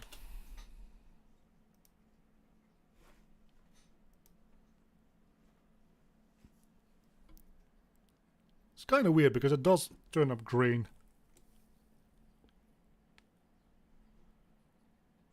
Oh, call in editor is what it's called. So call in editor.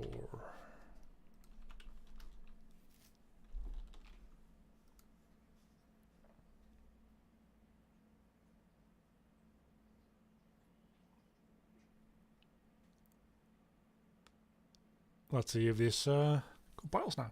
It does. Okay. So that should fix that issue where I can just now set this to whatever size it needs to be, press a button, it will generate the grid for the puzzle, and then I can still individually change the enums for every single component without it crashing, is the idea.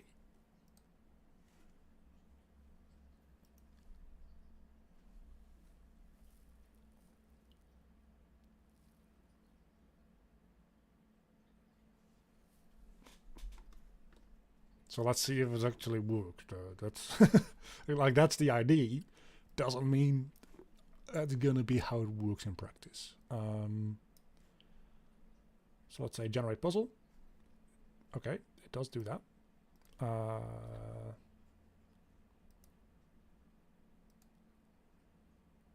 Generate puzzle.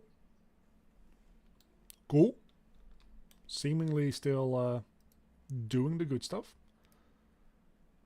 And now I can say, hey, corner piece, you're going to be a line piece. And the game doesn't crash. It still is not rendering these fucking things. Don't get me wrong. There's still a real issue with these things being rendered. They are being put in the proper positions. And that makes me a very happy person.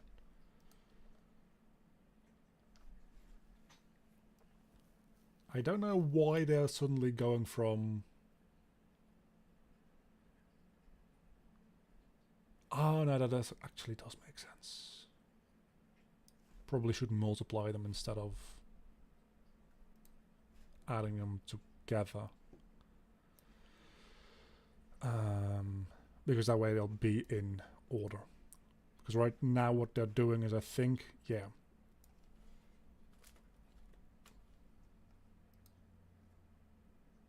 Will that end up with... Like 3 times 4 is going to be the same as 4 times 3, right?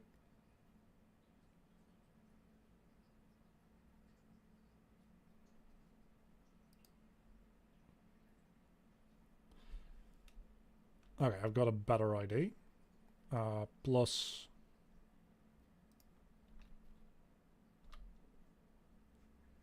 And then... Plus... Space Y.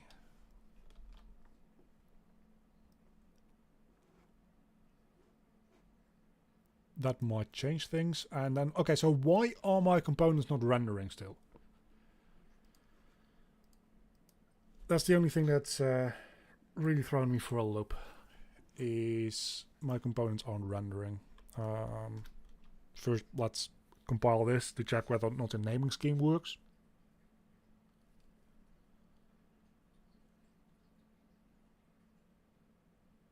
What the fuck are you talking about?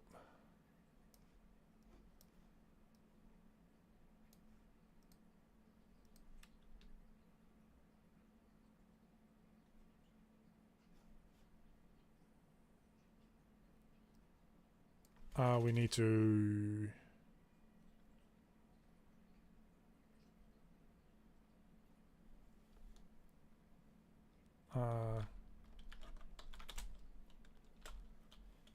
do it like that, I think.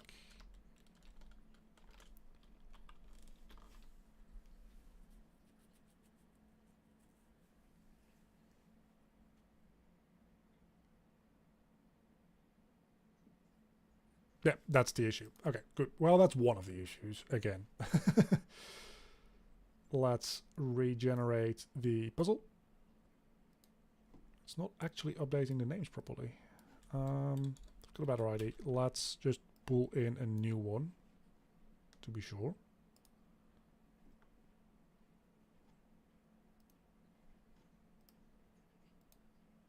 Okay, so now we've got X00, XY1. Okay, that's the naming scheme that I wanted. That's good. So if we say this is 5 by 5, we actually need to press the button. Then reselect it, and we've got all the naming that we need. Cool. So if we select this name,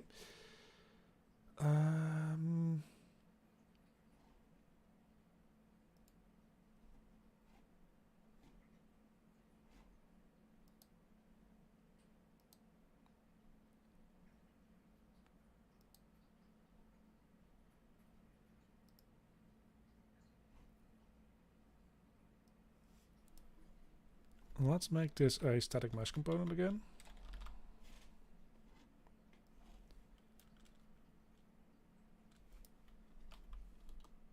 Just for the time being, to see whether or not that is the issue, because I think it might just not be running that constructor and adding the static mesh components.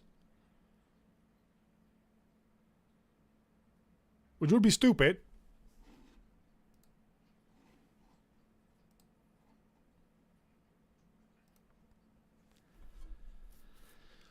I mean, if we're doing it this way anyway, we might as well remove this. And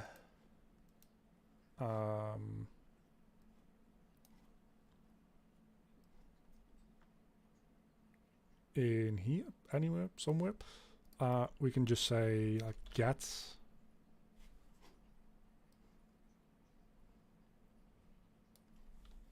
mesh, get static mesh is in use static mesh component. Yep.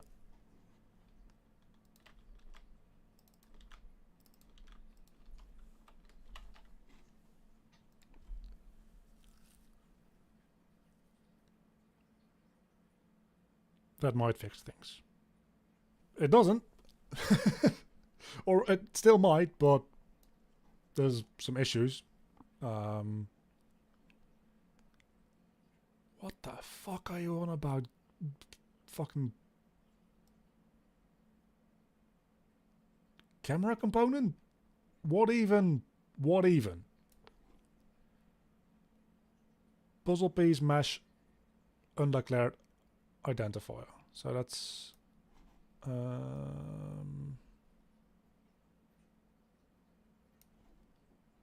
that's in there. Yeah, we don't at all need that actually. That means we can not from there, but from here also remove that.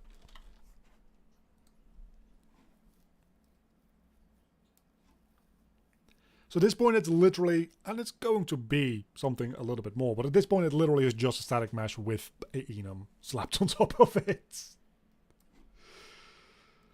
It's going to also have like an active state and a little bit more to it. Set static mesh is not a member of use static mesh. You wanna bet it is?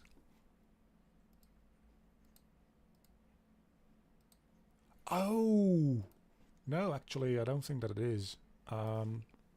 Because that is directly on there, right?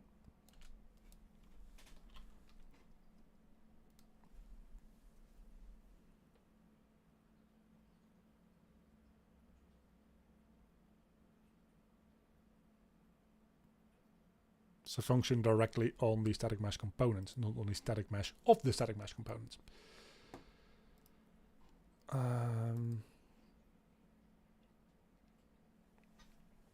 So now it should work, at least the generation of the grid. With things being changeable between the two states that I have. I swear, once this works, it's going to be relatively trivial to add new states to it. Which I don't know if I'm ever going to care to do, but it'll be relatively trivial to do.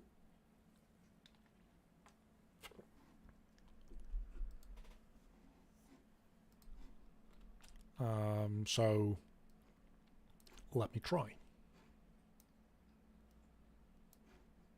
Generate puzzle. Doesn't do shit. That's not good.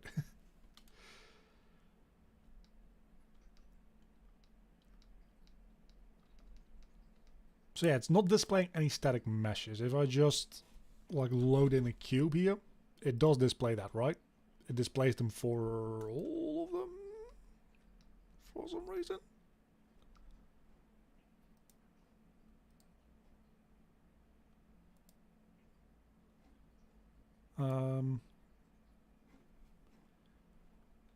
Okay, interesting. So now if I say you are a line piece, you do change. Okay.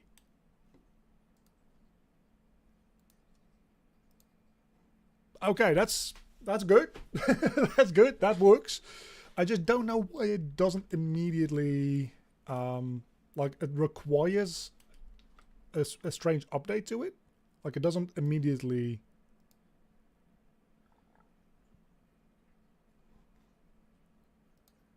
do what it should do, right? We can go into the static mesh here and it isn't getting filled out.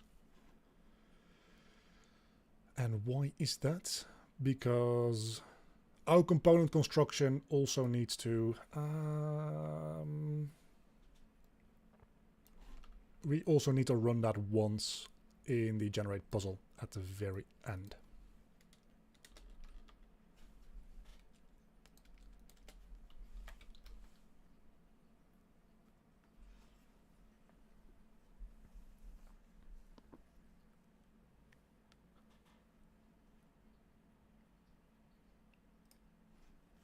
And then it should just allow me to say, hey, generate puzzle. And yeah, okay, there we go. That's good. That's the good shit. So if I now say generate puzzle, it will regenerate from scratch. And I can say 6 by 9. And I've got a big puzzle now. Okay. I've got my puzzle generator. There's no puzzling yet. There's literally no code to do with the puzzle. But after 2 hours, got this working. Which I don't know if that's really all that motivating to think about it that way, but it works, so that's a good thing.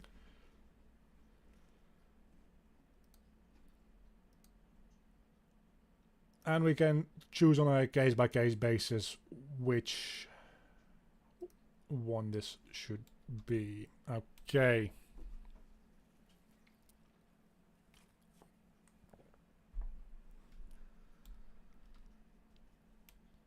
So now the next thing is allowing us to make something to click on these to rotate them. Which shouldn't be that difficult, all things considered, because we can just can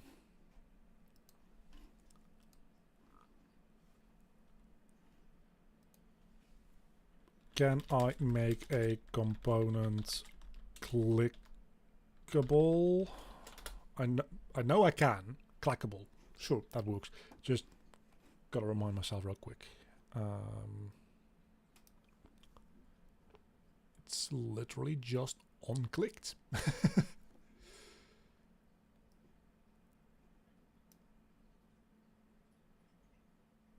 Auto possess player, yeah, I don't really need it to possess.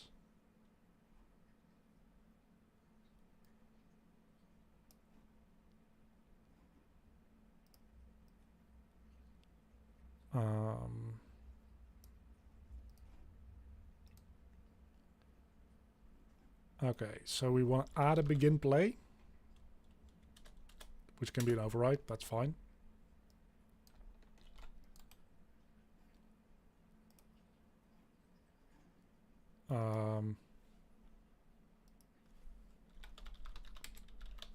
Virtual void begin play rather.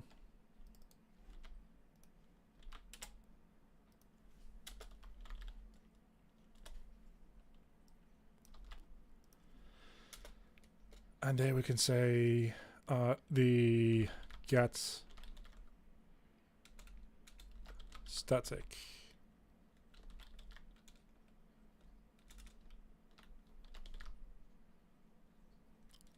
mesh on clicked, add dynamic,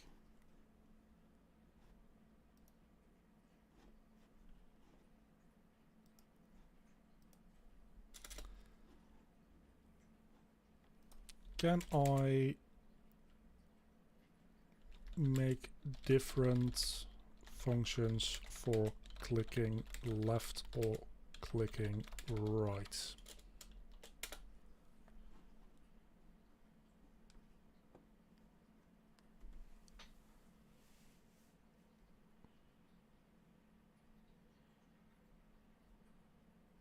That's not what I asked for.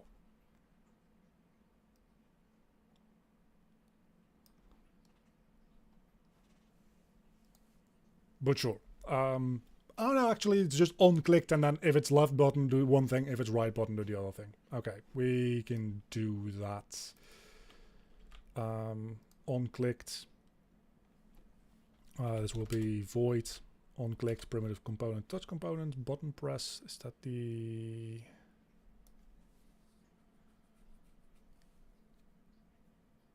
Yeah, that's the signature that we need.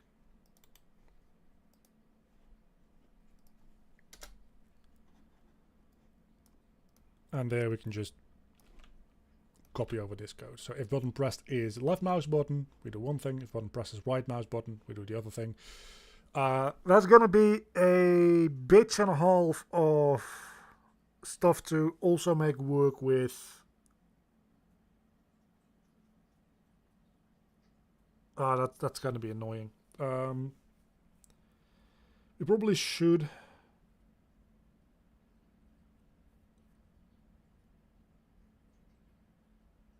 Yeah, no, I don't think that is the way we should do it.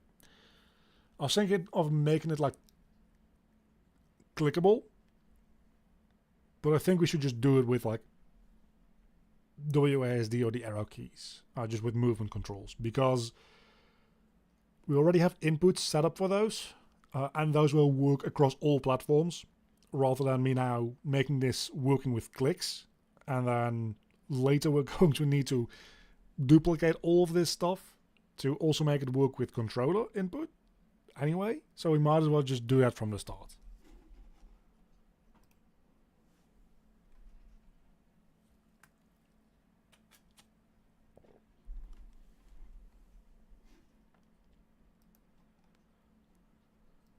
So let's make it... Yeah, no, actually, I'll just write this all myself. So we don't really want to do that. What we want to do instead is we want to add a bool b is selected.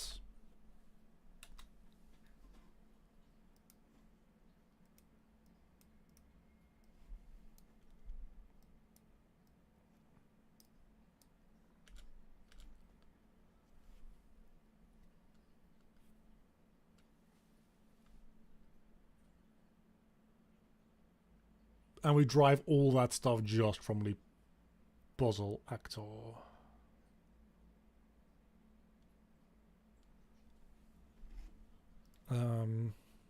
How do I allow input from the player controller? Oh my god, do I have the actor? I have the inputs on the actor, don't I? I think I do. If I do, that's going to be a huge fucking problem.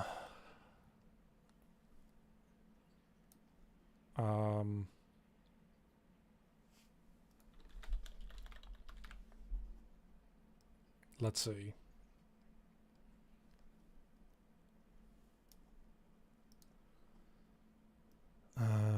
Where are my classes?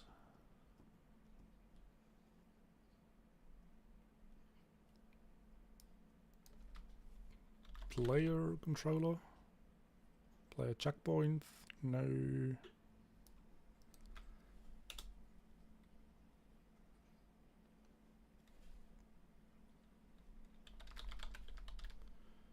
Action RPG character. Let's see. I'm really afraid. Yup.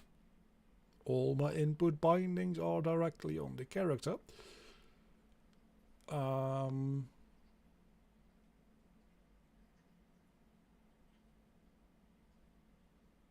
Which is fine.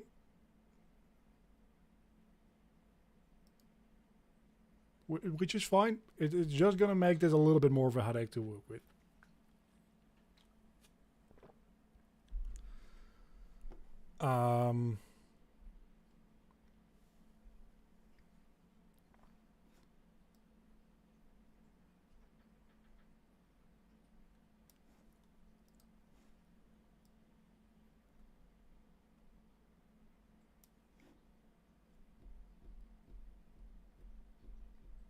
Yeah, it is. And I don't know that I really want to do that right now. But I suppose we'll have to try.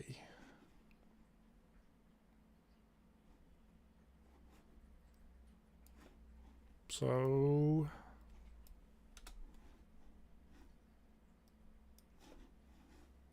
let's try to set it up. Make this a little bit smaller again. Okay.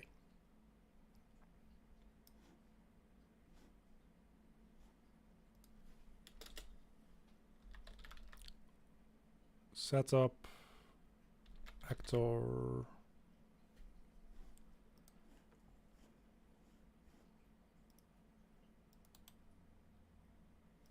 Can we just go to the declaration for this? Because I do think that it is a...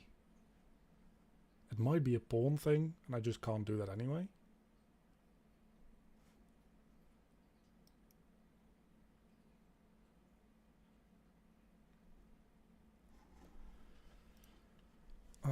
Unreal allow actor to receive player inputs C++.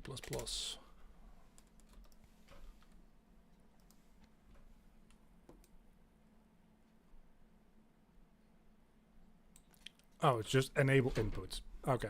We might still be good. It might just be as easy as that. So for now, we're just going to, in begin play, enable inputs.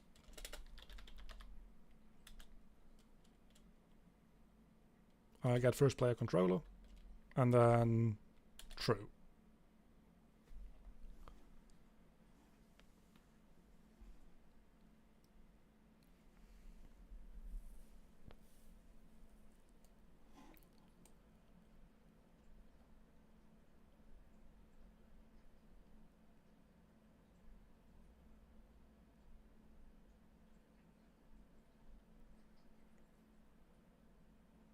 But then everybody in this forum tried to just throwing all that into the tick events, like registering inputs, and I really rather not.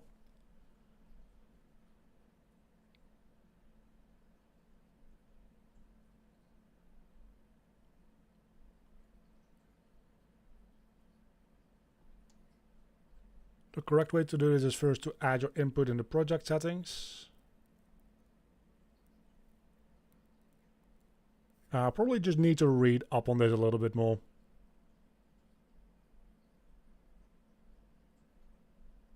Because at this point I'm doing stuff in C++ that I've like vaguely done in Blueprint a while ago.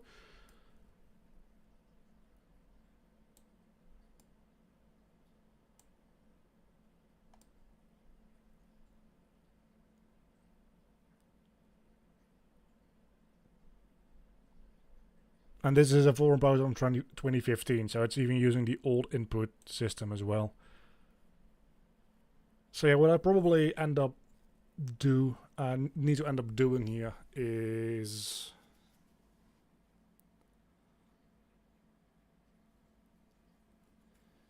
adding an input component to this thing. We can try and figure this out. We'll be fine. In theory, it shouldn't be that difficult, aside from the fact that this is a fucking mess of a class. Inputs. Components. Please just...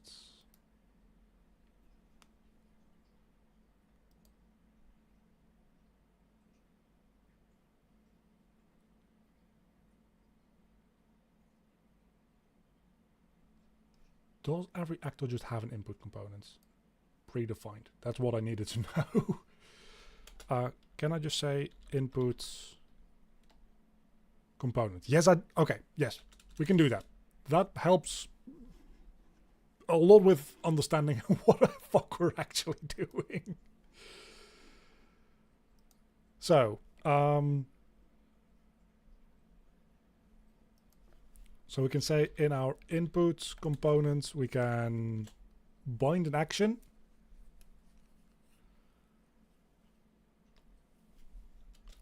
And that bind action will be the f name, which is the action name. The old input system though. Do we have an enhanced?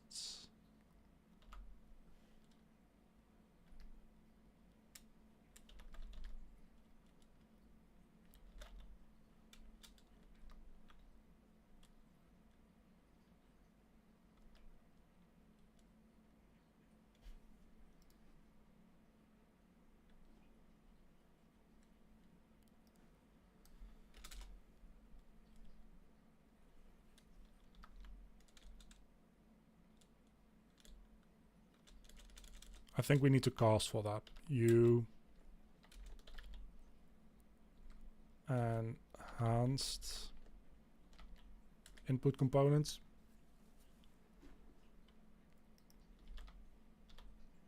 Enhanced input component will be that. Because then what we can do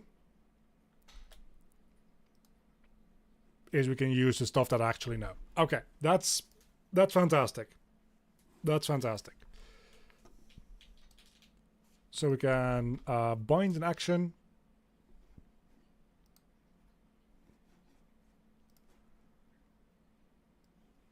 Right, that's what we do here as well. Bind action. We use a input action, which we can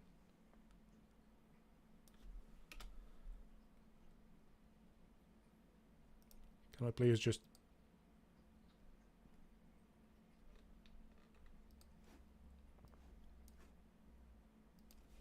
I think we need to include enhanced input components in order to get that. That makes sense. 7 overloads. We can work with that.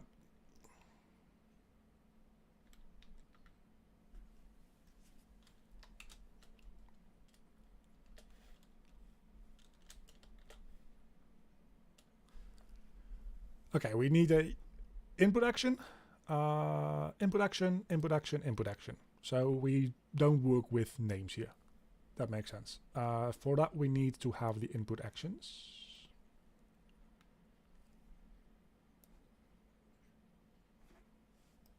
So let's say U inputs action is, I believe, what they're called.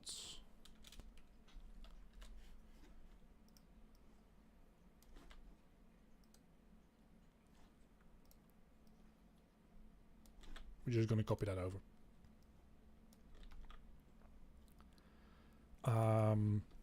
Move input action, and I think that's just the one, right? We just need the one because it is a we can just interpret that as a vector too. Yeah, we can. So we can just call this move action.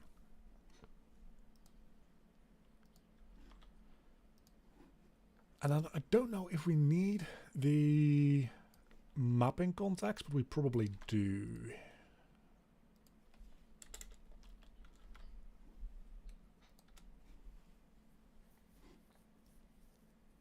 We're getting somewhere.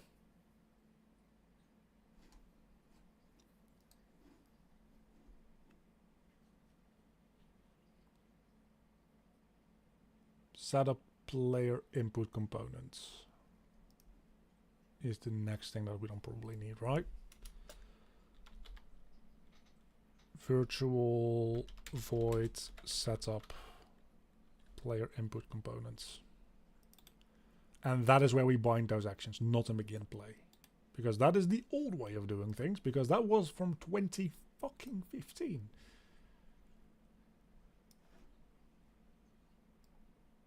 So we don't need to like do this casting business, that's bullshit. We just have our U input components, and then we can say, hey, fucking use that to bind something. So move action on pressed, we void select new piece. Let's camel case that properly. We select new piece.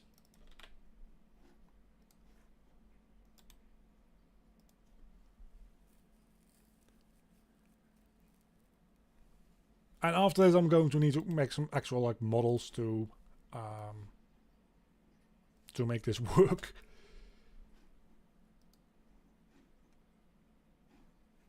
Do I have a... No. So also make an integer for currently selected piece index.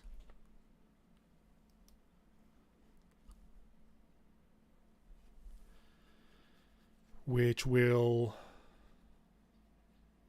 be kind of tricky to calculate, but we'll figure it out.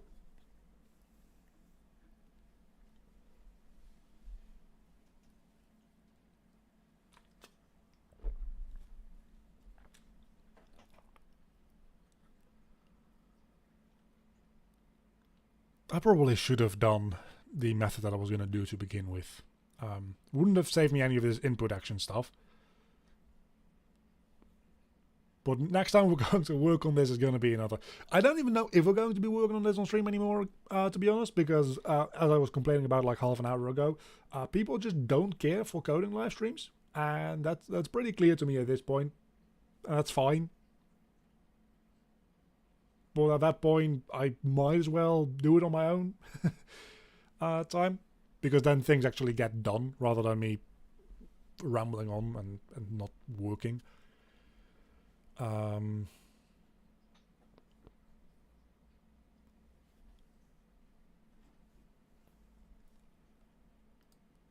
So what is the signature for these?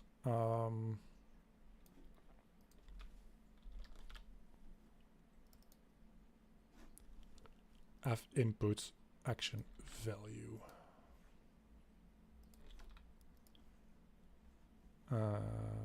Input action value. Value. I don't know if we want to get direction.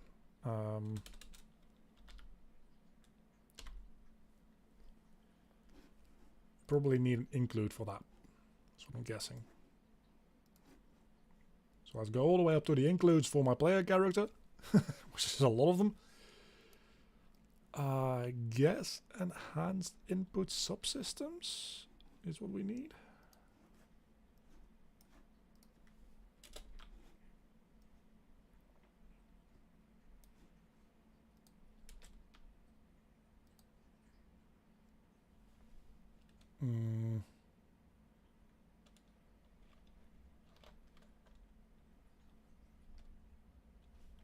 Get and get I think is a template function, right? Do I remember that correctly? Value dot get as a vector. To the f vector 2D, my bad.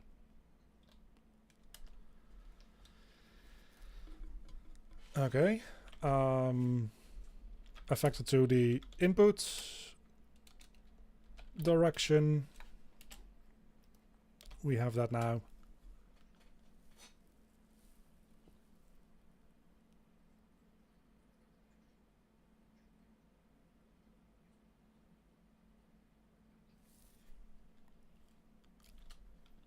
And now we can check if input direction dot x is equal to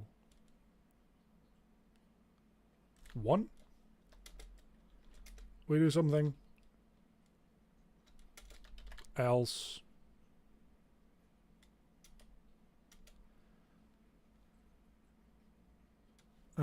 Actually no.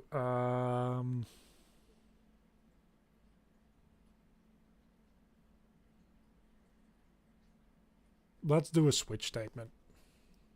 That makes a bit more sense. Because we've got, otherwise we're going to have so many else ifs.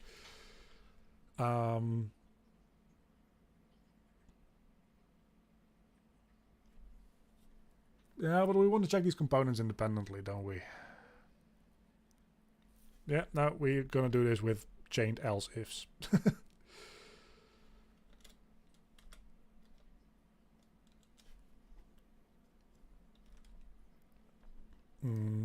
Else if input direction is, yeah, okay, all that. That's what we wanted. Good. Now we've got positive, negative, positive, negative.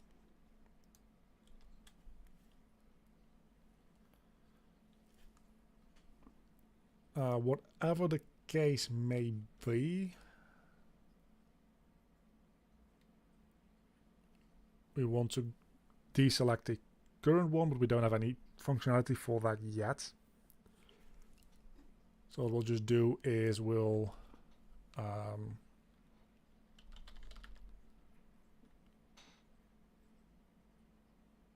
currently selected piece index plus plus minus minus for this one.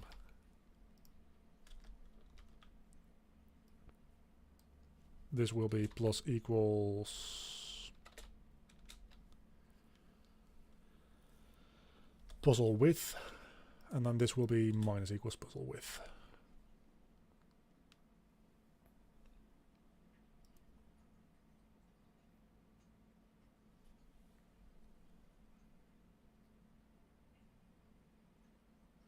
Then we need to put in something if you go off the left side of the puzzle for it to wrap around to the right side again and the other way around.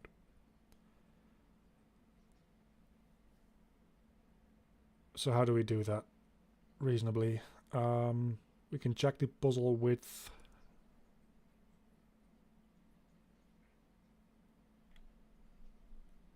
I'm so fucking tired for this. Let's see if currently selected index is on the right edge of the puzzle, then move selection to left edge of that row.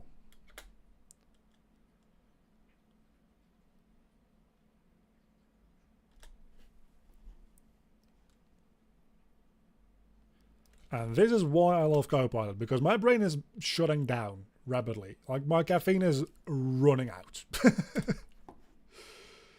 And it seems like Copilot is kind of dealing with it for me.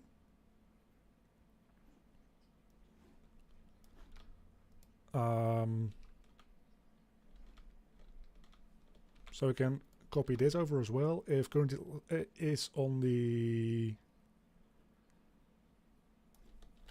bottom edge of the puzzle, move the selection to the top edge of that column.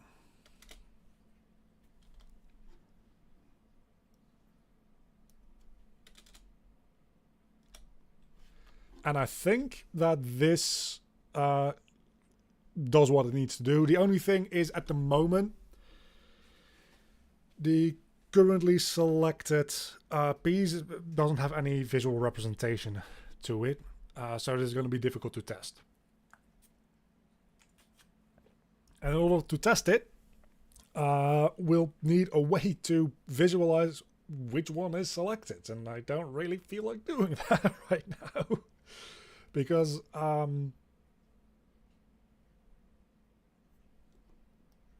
might as well just do it the proper way right away, right? But that involves me making at least temporary models and working with dynamic material instances where I what I want to do is I want to have like a circle under every piece that lights up with an emissive material when it is selected, and then when it's deselected, it is no longer lighting up, and the new one will light up instead. that's what I want to do.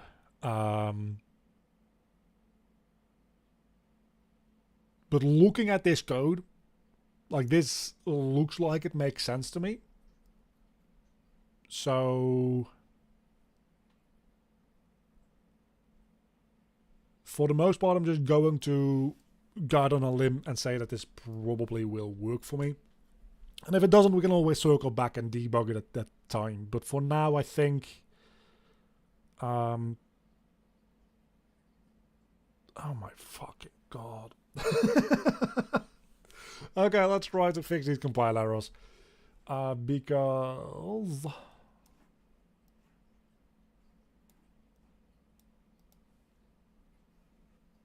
yeah, that happens. F. Thanks for the Fs in the chat.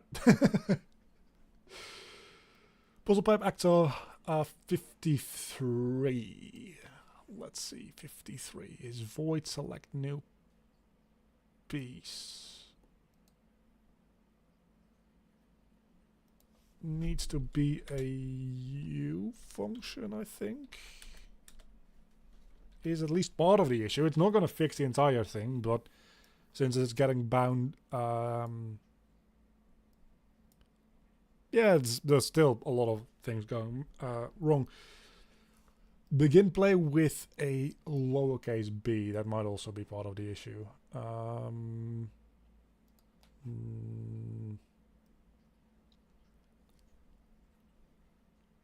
also never declare a begin play to begin with here. So, don't know what happened there. Surely something happened at some point and I deleted it by accident, but if we're not using it, might as well remove it. Begin play is not a member of... yeah, I know, but I don't have begin play in there anymore. Oh, it's puzzle piece. Yeah, we don't need that anymore, do we? I'm just looking in the wrong class. This is still going to have problems, presumably. Yeah, method widths override did not override base class methods. Setup player input components. That's not great.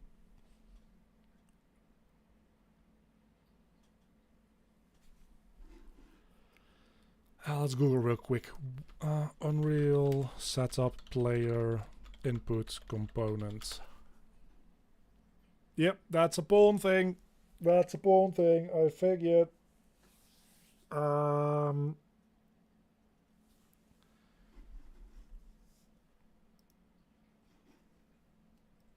So we haven't fixed this and figured it out yet. Which probably means that actually, let's get back that begin play here.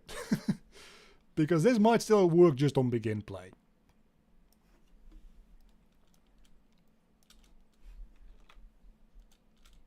Very well could be the case.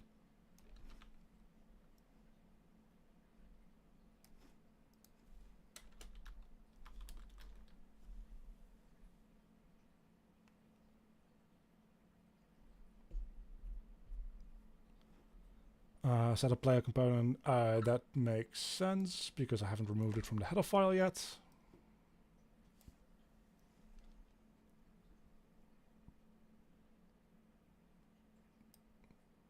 Oh, but that's going to be an issue, isn't it? Because now what's going to happen is I'm trying to access the player input component, which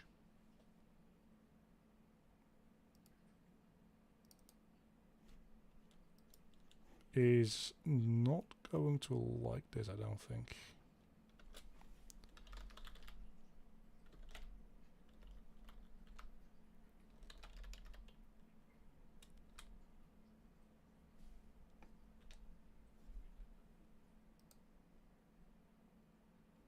Yeah, I'm going to need to make that.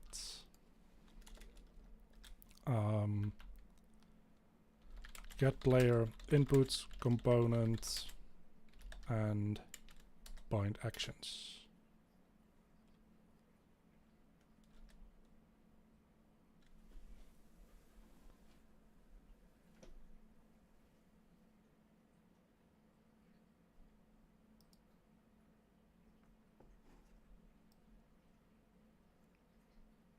Enhanced input component. Okay, so that should maybe work.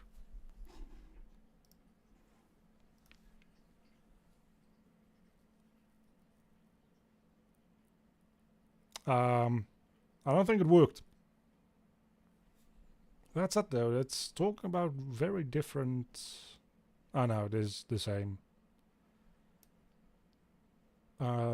Get player input component is not a member of U enhanced input components. Well, that would have been fucking too nice, wouldn't it?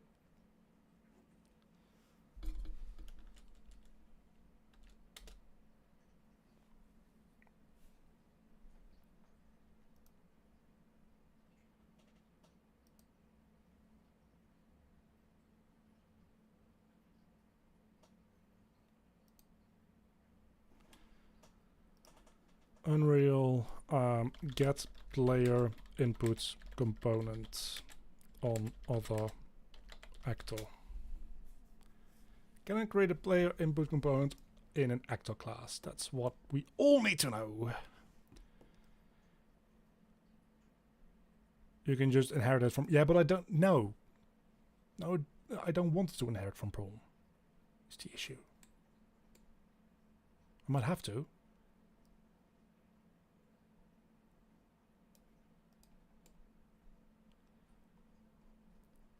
You know what? You know fucking what? It's actually going to be easier to make it inherit from pawn anyway. So let's just Control Z my way all the fuck back here. And then we're just gonna go in here and we're gonna say, hey, you're an actor. No, fuck you. You're a pawn. Compile error fixed. Hopefully.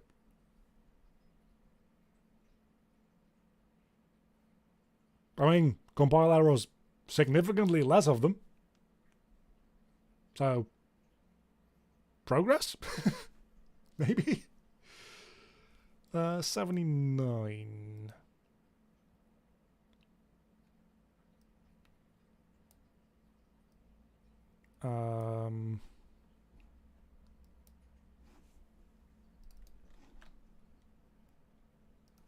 That should be on the pawn, right? A pawn, set a player input component. So I don't know what the hell you're on about.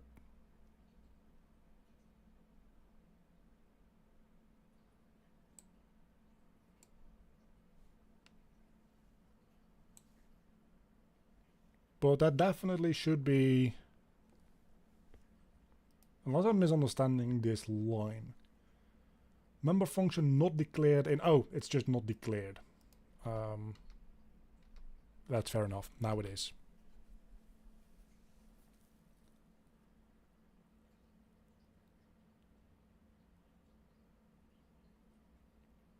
And that made more errors. Because why not?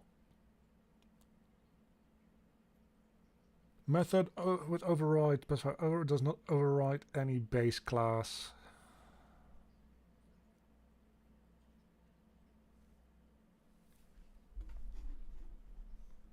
You want a bat?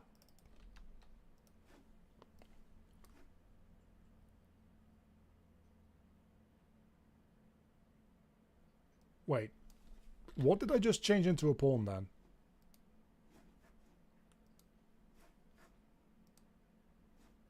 No, seriously, I changed something into a pawn. Didn't I?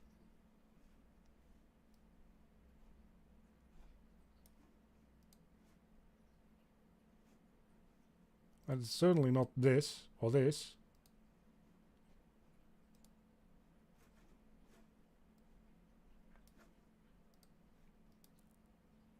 I'm losing my mind. I'm going to look back over that footage because I could have sworn I changed something. I probably Control Z through it or something.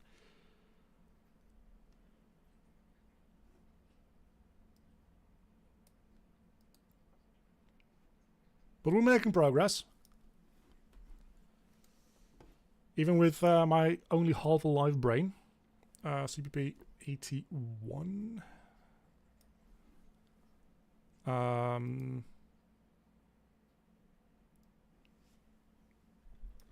Okay, so we have move, action,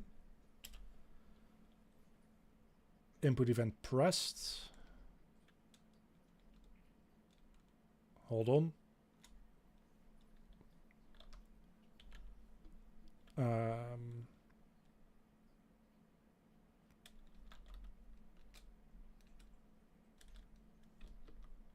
No, that should do it.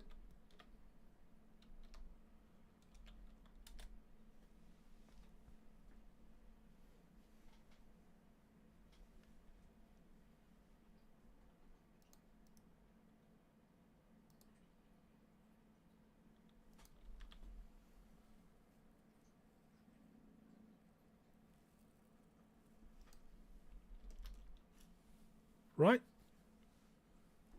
I'm going to go back in here. Setup player input component. These have... Oh, it's a e-trigger event is what we need to put in.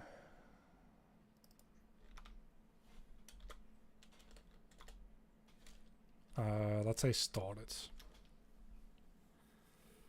Copilot is trying to use a lot of Unreal Engine 4 stuff because that's what it was trained on. It doesn't quite understand all the new stuff from Unreal 5 and it's kind of fucking me over. So what we'll do is... Okay, so we have the action, the input event, the object, and the function.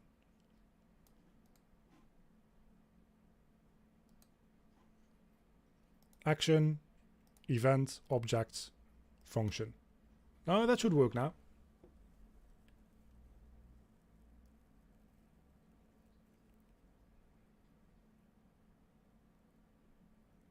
Could not find f input action binding input component, blah, blah, blah, f name constant. Well,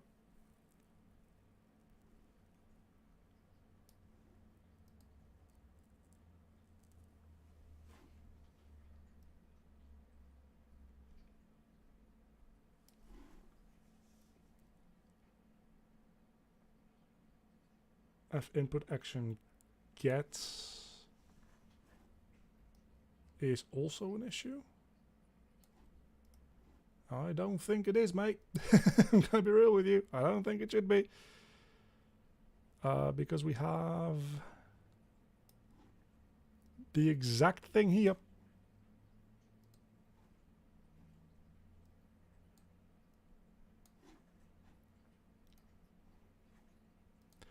And Copilot is not going to help me here because it has no idea what the fuck is going on with all this Unreal 5 stuff.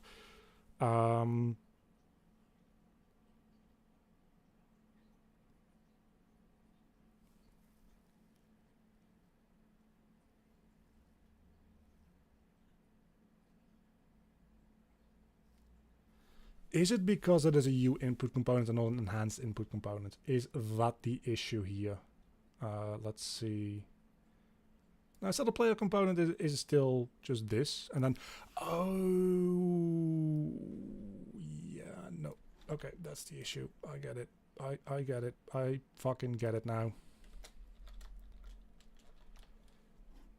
If the input component is enhanced, then we bind.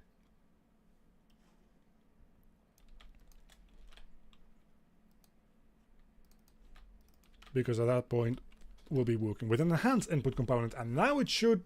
You see, my brain is not working. My brain ain't braining anymore. Clean out of caffeine, as I said before.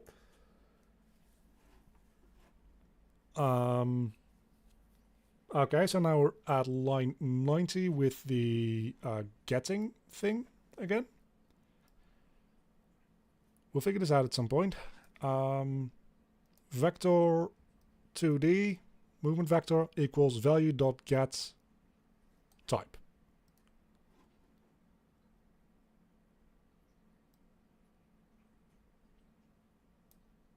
This seems like the exact same line of code. Except the fact that I forgot that... Yeah, see? I'm an idiot. Don't know how I managed to skip over that.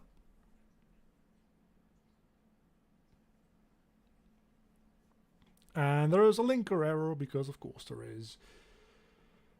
Live coding failed. Creating library. You puzzle piece, begin play, void. I removed that, that's true. Okay. But the fact that everything worked until it started linking means that we're probably out of errors now. Means that we're probably good to go. Well, it compiles. That's all that I really wanted for right now.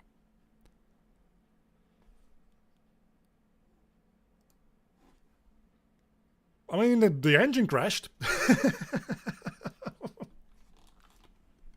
But I don't fucking know, dude. I don't know what you want from me.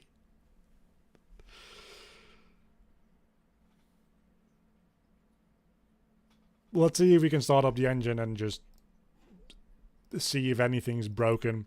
And we're not going to go through and test the code that we just made. As in, we're not going to test whether or not the selection methods work, or even the input works.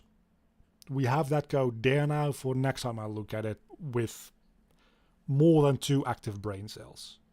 Because at this point, I don't think it is a wise idea to hyper-focus on... we can skip restoring that, that's fine. To hyper-focus on solving issues while I hardly have the focus to finish a fucking sentence. And I do things like forgetting brackets at the end of a fucking statement. That doesn't seem like the best idea in the world to be doing anything even remotely complex through. So we can say 1 by 4, generate puzzle. It does that. 6 by 22. Just like a high number to check. It does have the mapping context and the move action right now. Auto receive input is disabled. Input priority. This is going to take a minute, but we have a wide puzzle now. That's very cool. And all of which we can individually say, hey, we want to go in here. And this one should be a line piece, and then that should work. Yes. Obviously, these will be replaced by actual meshes at some point in the near future. But